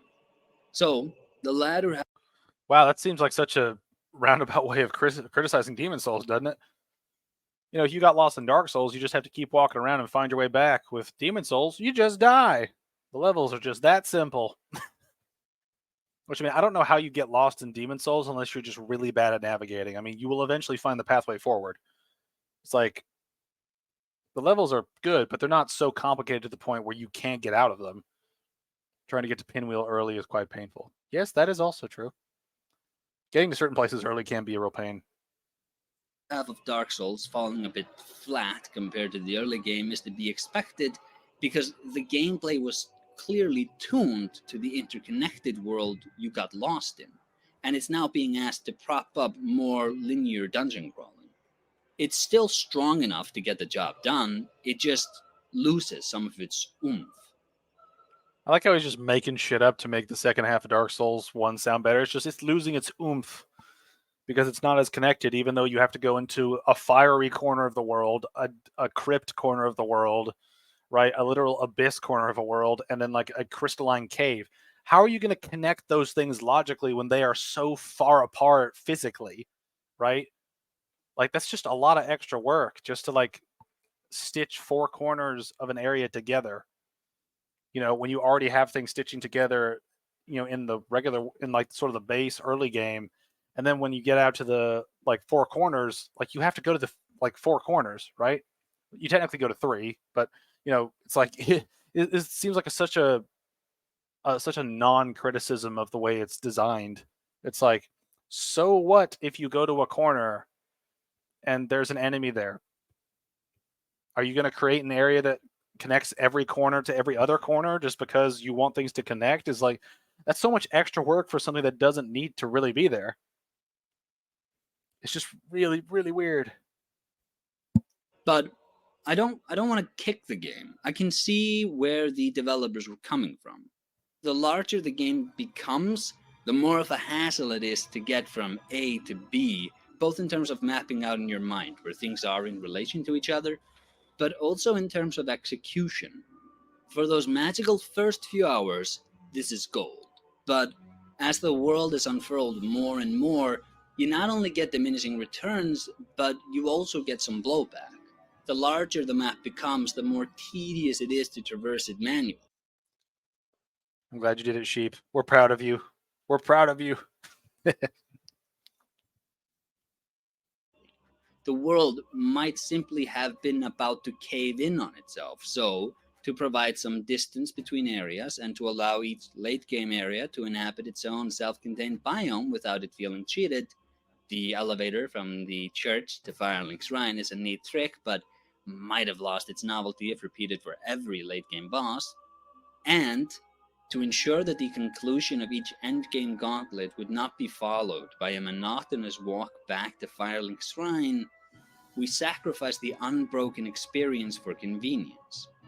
We get warping. After acquiring the Lord Vessel, Framt brings us to the altar of the kiln.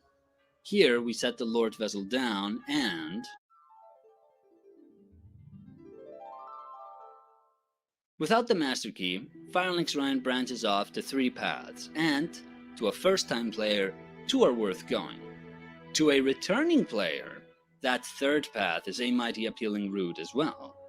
Should the player be adventurous, they can head to New Londo early, kill Ingward, go to the Darkwood Garden to kill Sif for Artorias' ring, kill the 4 kings in New Londo, and meet Koth, who will, after the bells have both rung, open Sen's fortress and tell the players to get the Lord Vessel. And we're back.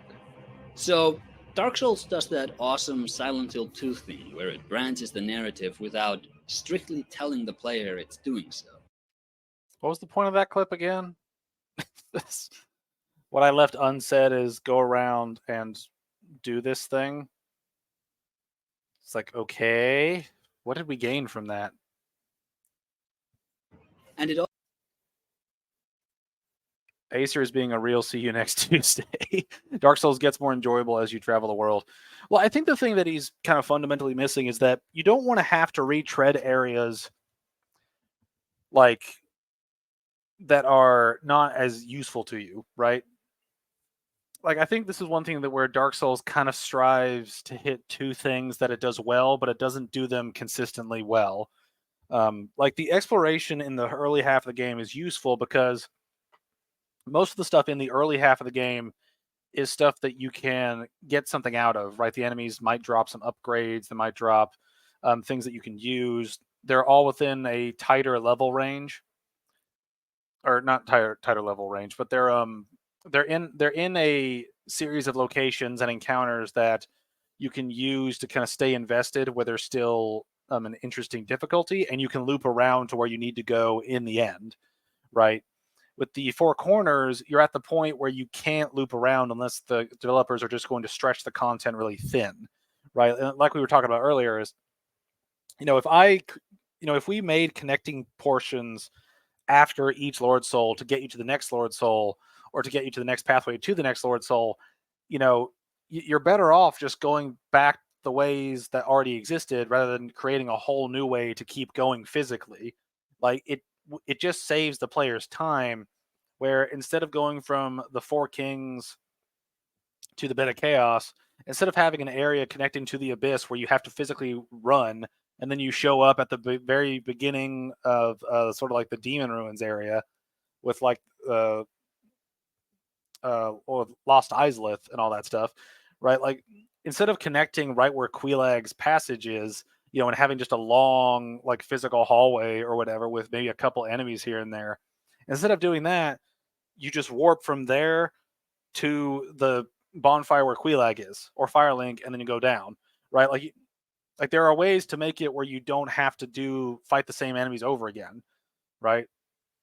And this is one thing where I think warping can be a boon, to the game, is that you don't have to retread old ground to get somewhere, especially if you have to go through a lot to get back there. Like imagine if you had to go back. Like imagine this. Imagine if instead of getting warping after the Lord Vessel, you had to go back through Anor Londo backwards.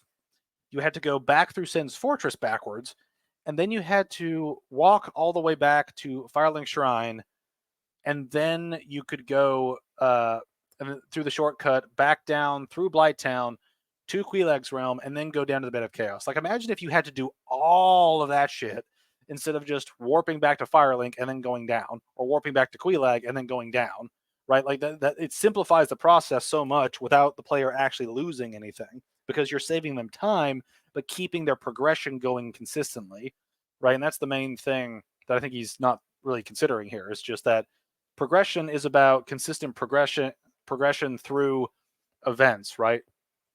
If you have to backtrack through a fuck ton of space to get back where you were at the beginning, and all you get is a measly amount of souls, you've basically just wasted the player's time just because, right? It's not conducive to a fun playthrough, where you have to go back through like early game levels when you're a super OP and the enemies don't give you much anymore.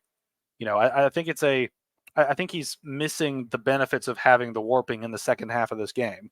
It just makes it more convenient to get to the four corners, right? It doesn't undermine exploration in those areas, because those areas aren't designed to be explored. They're the four corners of the world, right? It's not like they're full-on zones like in Elden Ring where you can go around and do whatever you want.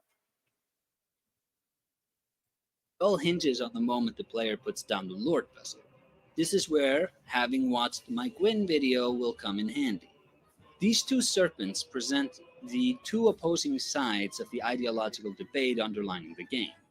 The entire franchise, actually.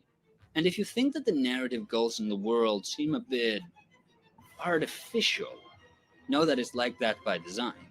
That legend Oscar talked about in the beginning, about an undead ringing the bell and having the fate of the undead revealed to them, it didn't emerge organically. Gwyn spun that before he first linked the flame. And the entire game before putting down the Lord Vessel is the player's opportunity to break away from Gwyn's machinations by exploring the other side of this debate. The entire world has been dressed up by those who want fire preserved to produce humans who will want to do just that. But if the player penetrates through the facade, a darkness is revealed. For in spite of the lies, the world's law remains unchanged. Fire is fading. It's not by nature that humans are hollowing. Hollowing is a curse which the gods placed on humans so that they could offer them the miraculous bonfires, which reverse it for the small cost of humanity. Everything you see in this game was carefully put in there by the gods to make humans think fire was good. But if you get to cough before laying down the Lord Vessel under Fran's guidance, you will get to see the world for what it really is. Fuck.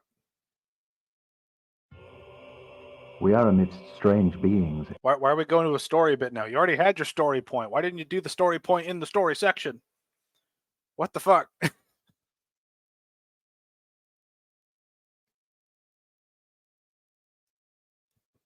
Case in point, Demon Ruins and Lost Isles don't have any warpable bonfires, so unless you commit, you'll be doing them a few times. Yeah. Now, there is the shortcut with Quelaag's bonfire in the little elevator, but still, it's like, warping. I think Elden Ring actually did a really good job of making the world very easy to navigate, but also interesting to explore, because you can warp everywhere, and they put grace all over the place, so you can go to different locations and not have to retread a whole bunch of really large open areas. Now, they still exist, right? There are still times when you're going to be, running or riding torrent around, but you still have like a lot to explore, and you can still fast travel around to convenient places that help with that exploration. In a strange land, the flow of time itself is convoluted, with heroes centuries old phasing in and out. Stagnant, Solaire. Misfirings and localizations have you tell players that time is convoluted, but what you are supposed to say is that time is stagnant. It's like a river which has hit a wall and has begun to stack on top of and intersect itself at different points, allowing a person on day 20 to have a talk with someone on day 2. This is what allows the player to have their first meeting with Solaire on the end of the bridge, even after they came to the Undead Parish via the Master Key through the Valley of Drakes and already fought the gargoyles with Solaire. In the player's time, that fight was the duo's first meeting. Oh man, is he gonna explain what, like, where this, like, why he says Solaire should say, not say convoluted? And exactly, sheep. Ugh. It's just In Solaire's time, the bridges. If you have any questions about that, just remember that this was done for the convenience of matching the player up with NPCs outside of linear continuity, and also remember that only losers ask questions about convoluted time shenanigans in stories. The stagnation of time is linked to the I don't know if that was a joke or if he actually meant it, but either way, I'm just kind of like, bruh. I'm tempted to tell you to turn this shit off. Have we even talked about the bosses, like, at all? Yeah, he's not. He's, like, barely mentioned them at all. We're nearly done with this. I had a thought to do more Acer content, but it's just so, like, it's a bunch of boring shit and then leads up to a really weird point that makes me angry. And then I get angry, like, talk about it, and then we get more boring. And it just kind of goes back and forth between that. fading of fire. In the Dark Souls universe, time is literally light, and with the fading of fire, the continuity of time becomes a bit hectic. But this is not the only, nor the most interesting stagnation. The coming of the Age of Dark is also stagnant.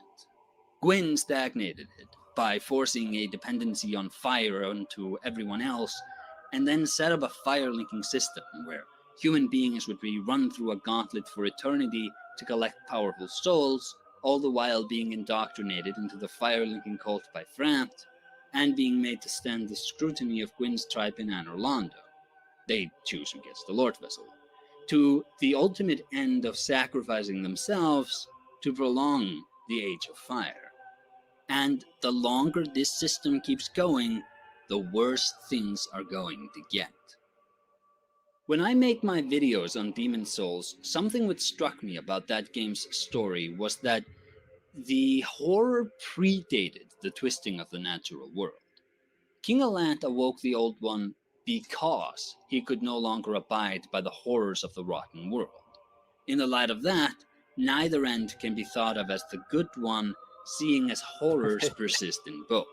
Oh, man. It was just a matter of whether the horror was permanent, or whether, like a tearing of a band-aid, it could be done over with in a comparative instance. Dark Souls shift things thematically here by reversing cause and effect. The world was not an abject bad place prior to the shackles of hollowing, the onset of undeath, and the fire linking system being set up. It was just not what Gwyn wanted it to be.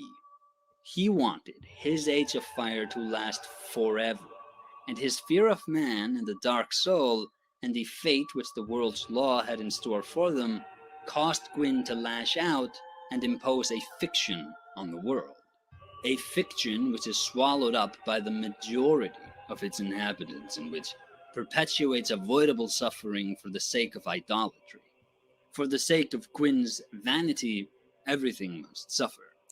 The people in this world are not acting in harmony with the real law governing them, they are acting in service of a lie, and to this lie there is no antidote but truth.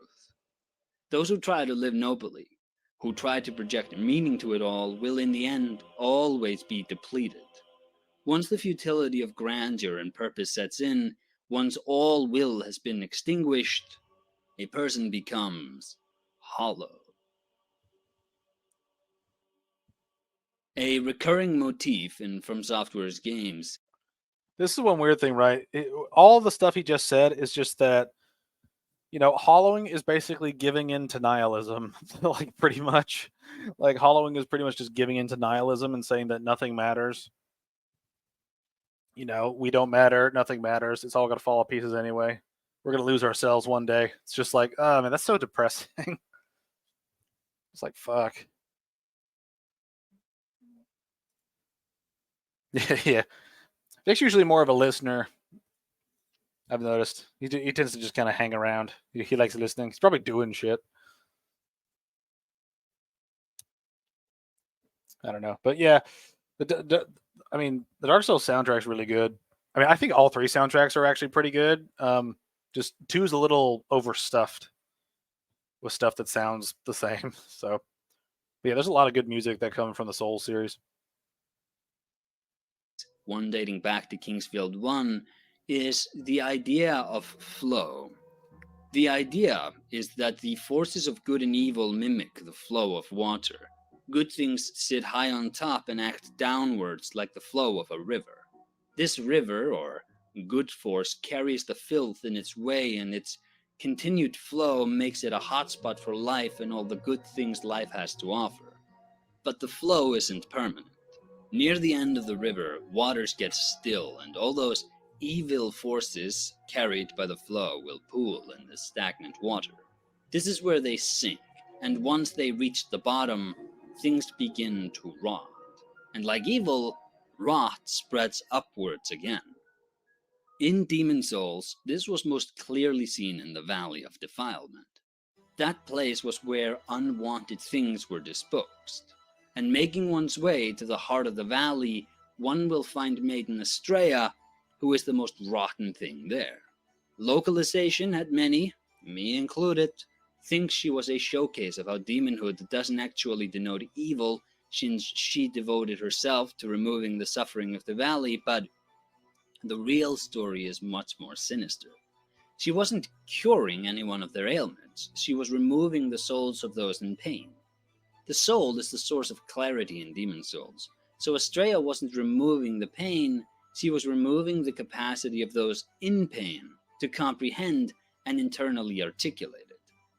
And this flow towards rot theme is shown in Dark Souls as well. Undead Burg has a sewer system in the depths, and the filth...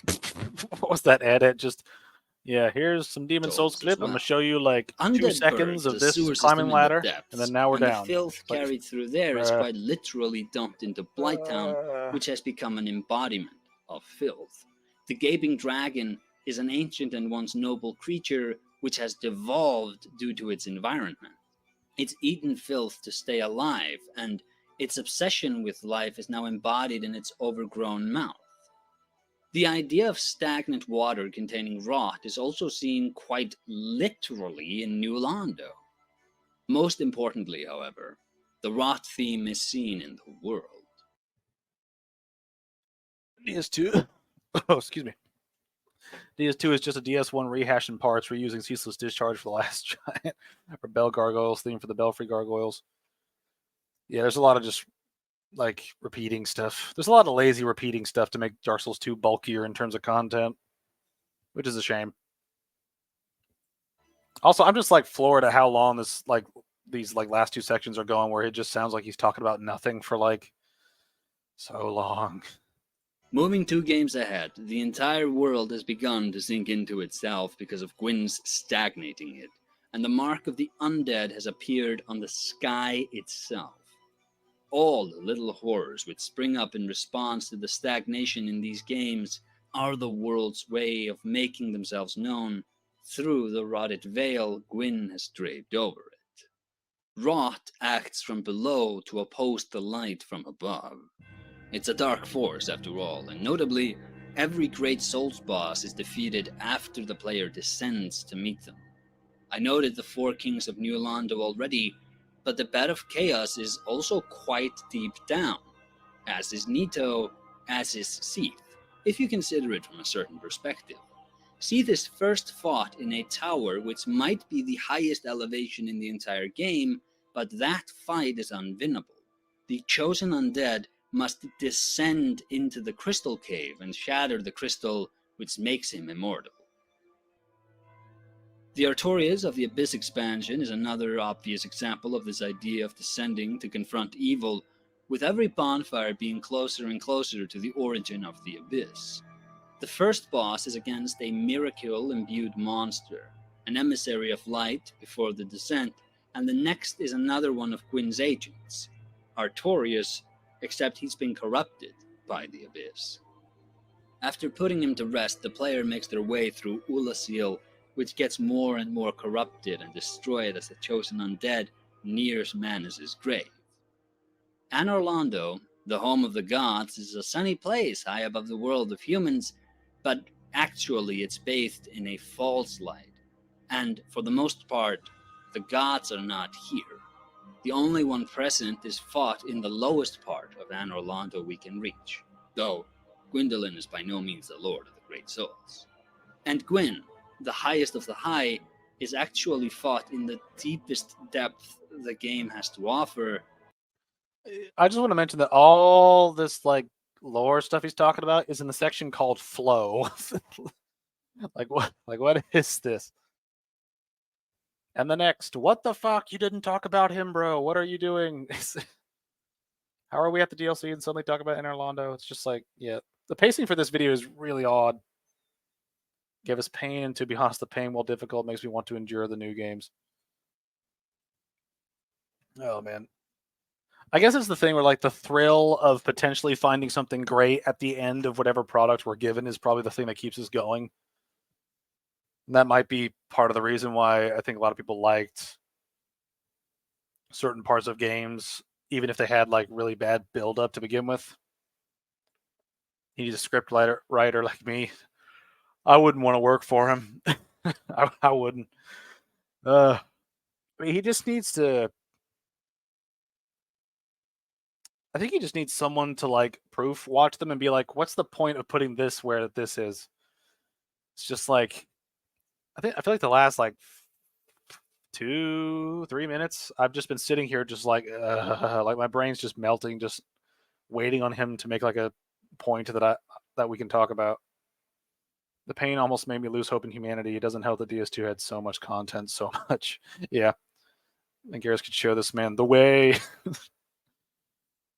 He just insulted Gwyndolin, like, what the fuck? Oh, man.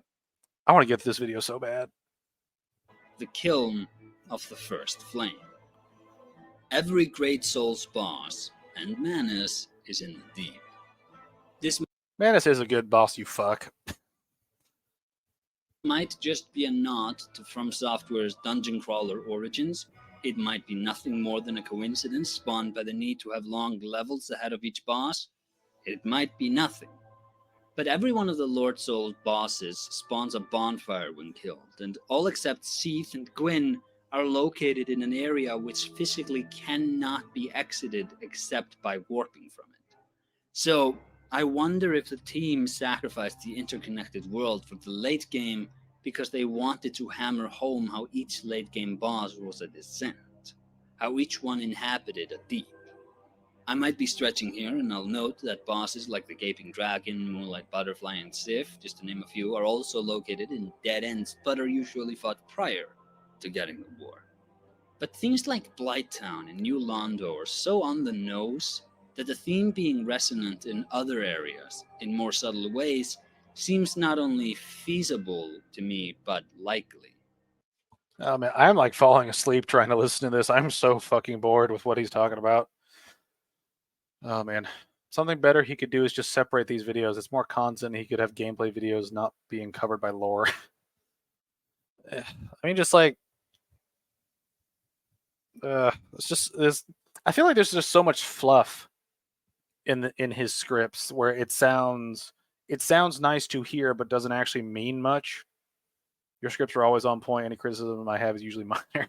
I appreciate that, but I mean, I've definitely gotten things wrong. I think one thing too is I've learned over time to, like, kind of get to the point, lay out your, like, I view conversations I view script writing as very mechanical in nature, where it's like, what's the point I need to make? What context do I need to prove the point, and kind of so on.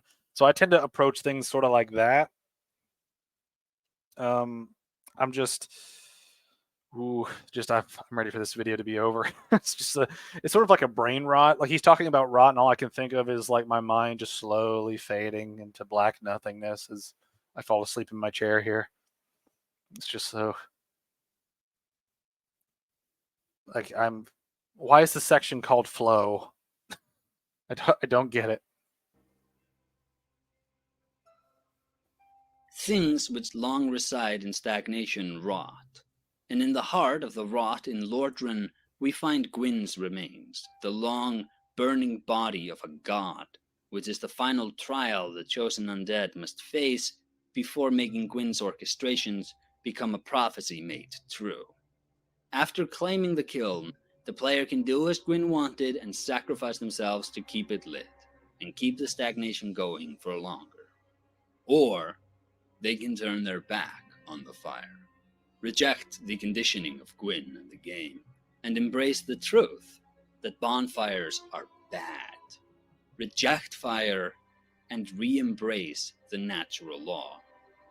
Fear not the dark, my friend, and let the feast begin. After all, it's only human.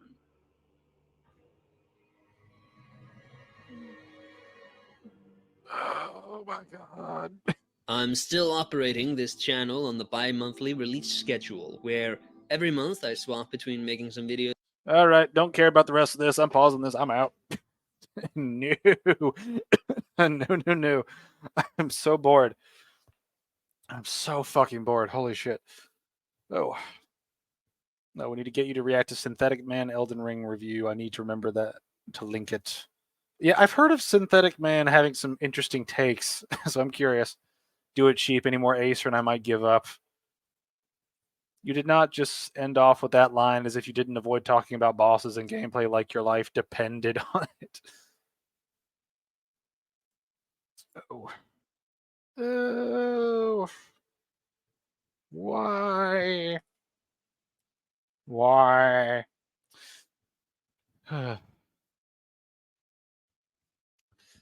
Anyway, so yeah, that happened. We watched that. Very underwhelmed. He talked about a lot of things that didn't really have to do with playing the game. Some of the things he did talk about were kind of confusing in terms of how he chose to phrase it. I feel like I'm recovering from a hangover, like a Souls hangover. After watching that video, it's like my head hurts, and I want it to stop, and I just want to take a nap. It's like that was AIDS. I knew it was going to be painful. If I'd have laid down fully, I would have gone to sleep. I know, but then you'd wake up whenever I had an angry outburst, and then you'd probably fall asleep again. All right, I need holy shit. All right, so I'm keeping track of this list that we're watching. It's like I did watch it. Nothing was really there. Oh man, I was thinking about watching Acer's Elden Ring review. I kind of don't want to. I kind of don't want to.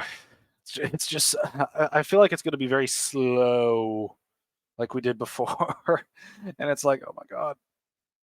Because the next video I've got planned is either going to be the Elden Ring review by Acer or the Elden Ring review by Joseph Anderson.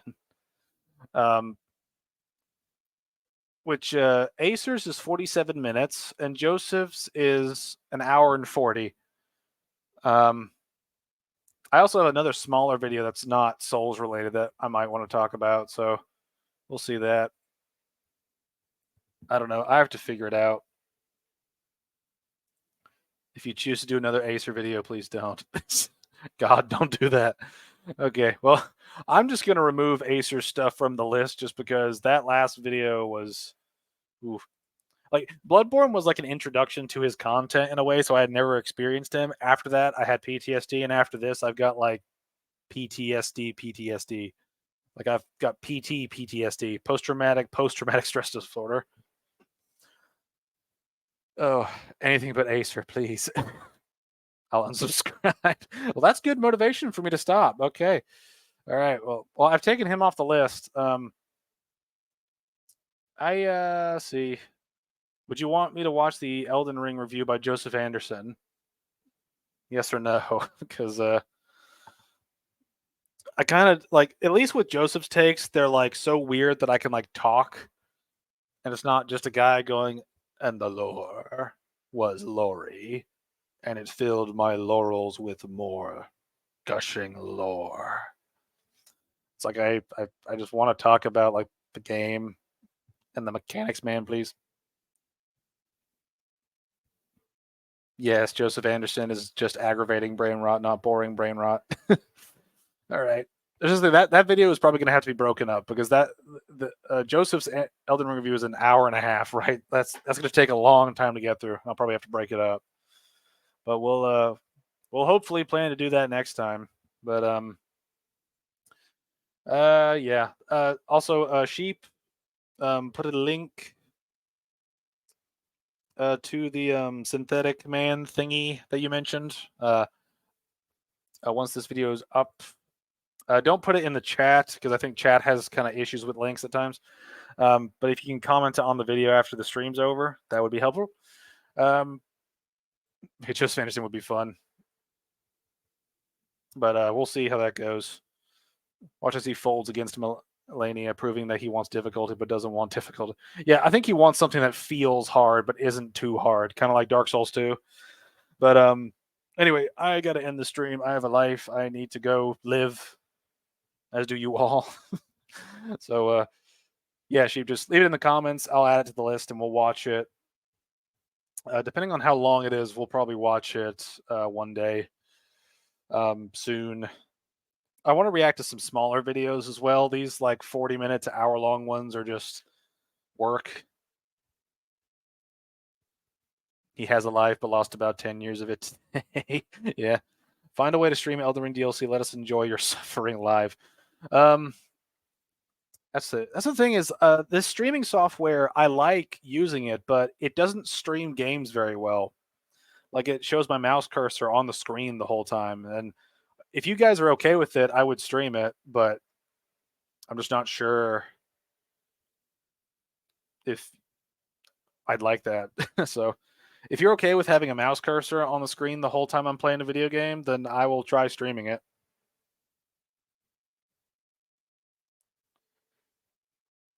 Give me a yes or no in the chat if you want me to just stream it anyway and just not care. All right. Oh, I'll give it a shot. I'll give it a shot. See you next week, amigos. All right. See y'all next Saturday. Same ESAS time, same ESAS channel. But yeah, thank you all for watching and being around. I think next time I actually will chill. We'll do ESAS gaming. How about that? We'll do ESAS Elden Ring gaming. We'll play the DLC some and then do more of that. So look forward to that next time. But for now, I'd just like to thank you all for watching, and I'll see you guys later. And y'all have a good Saturday.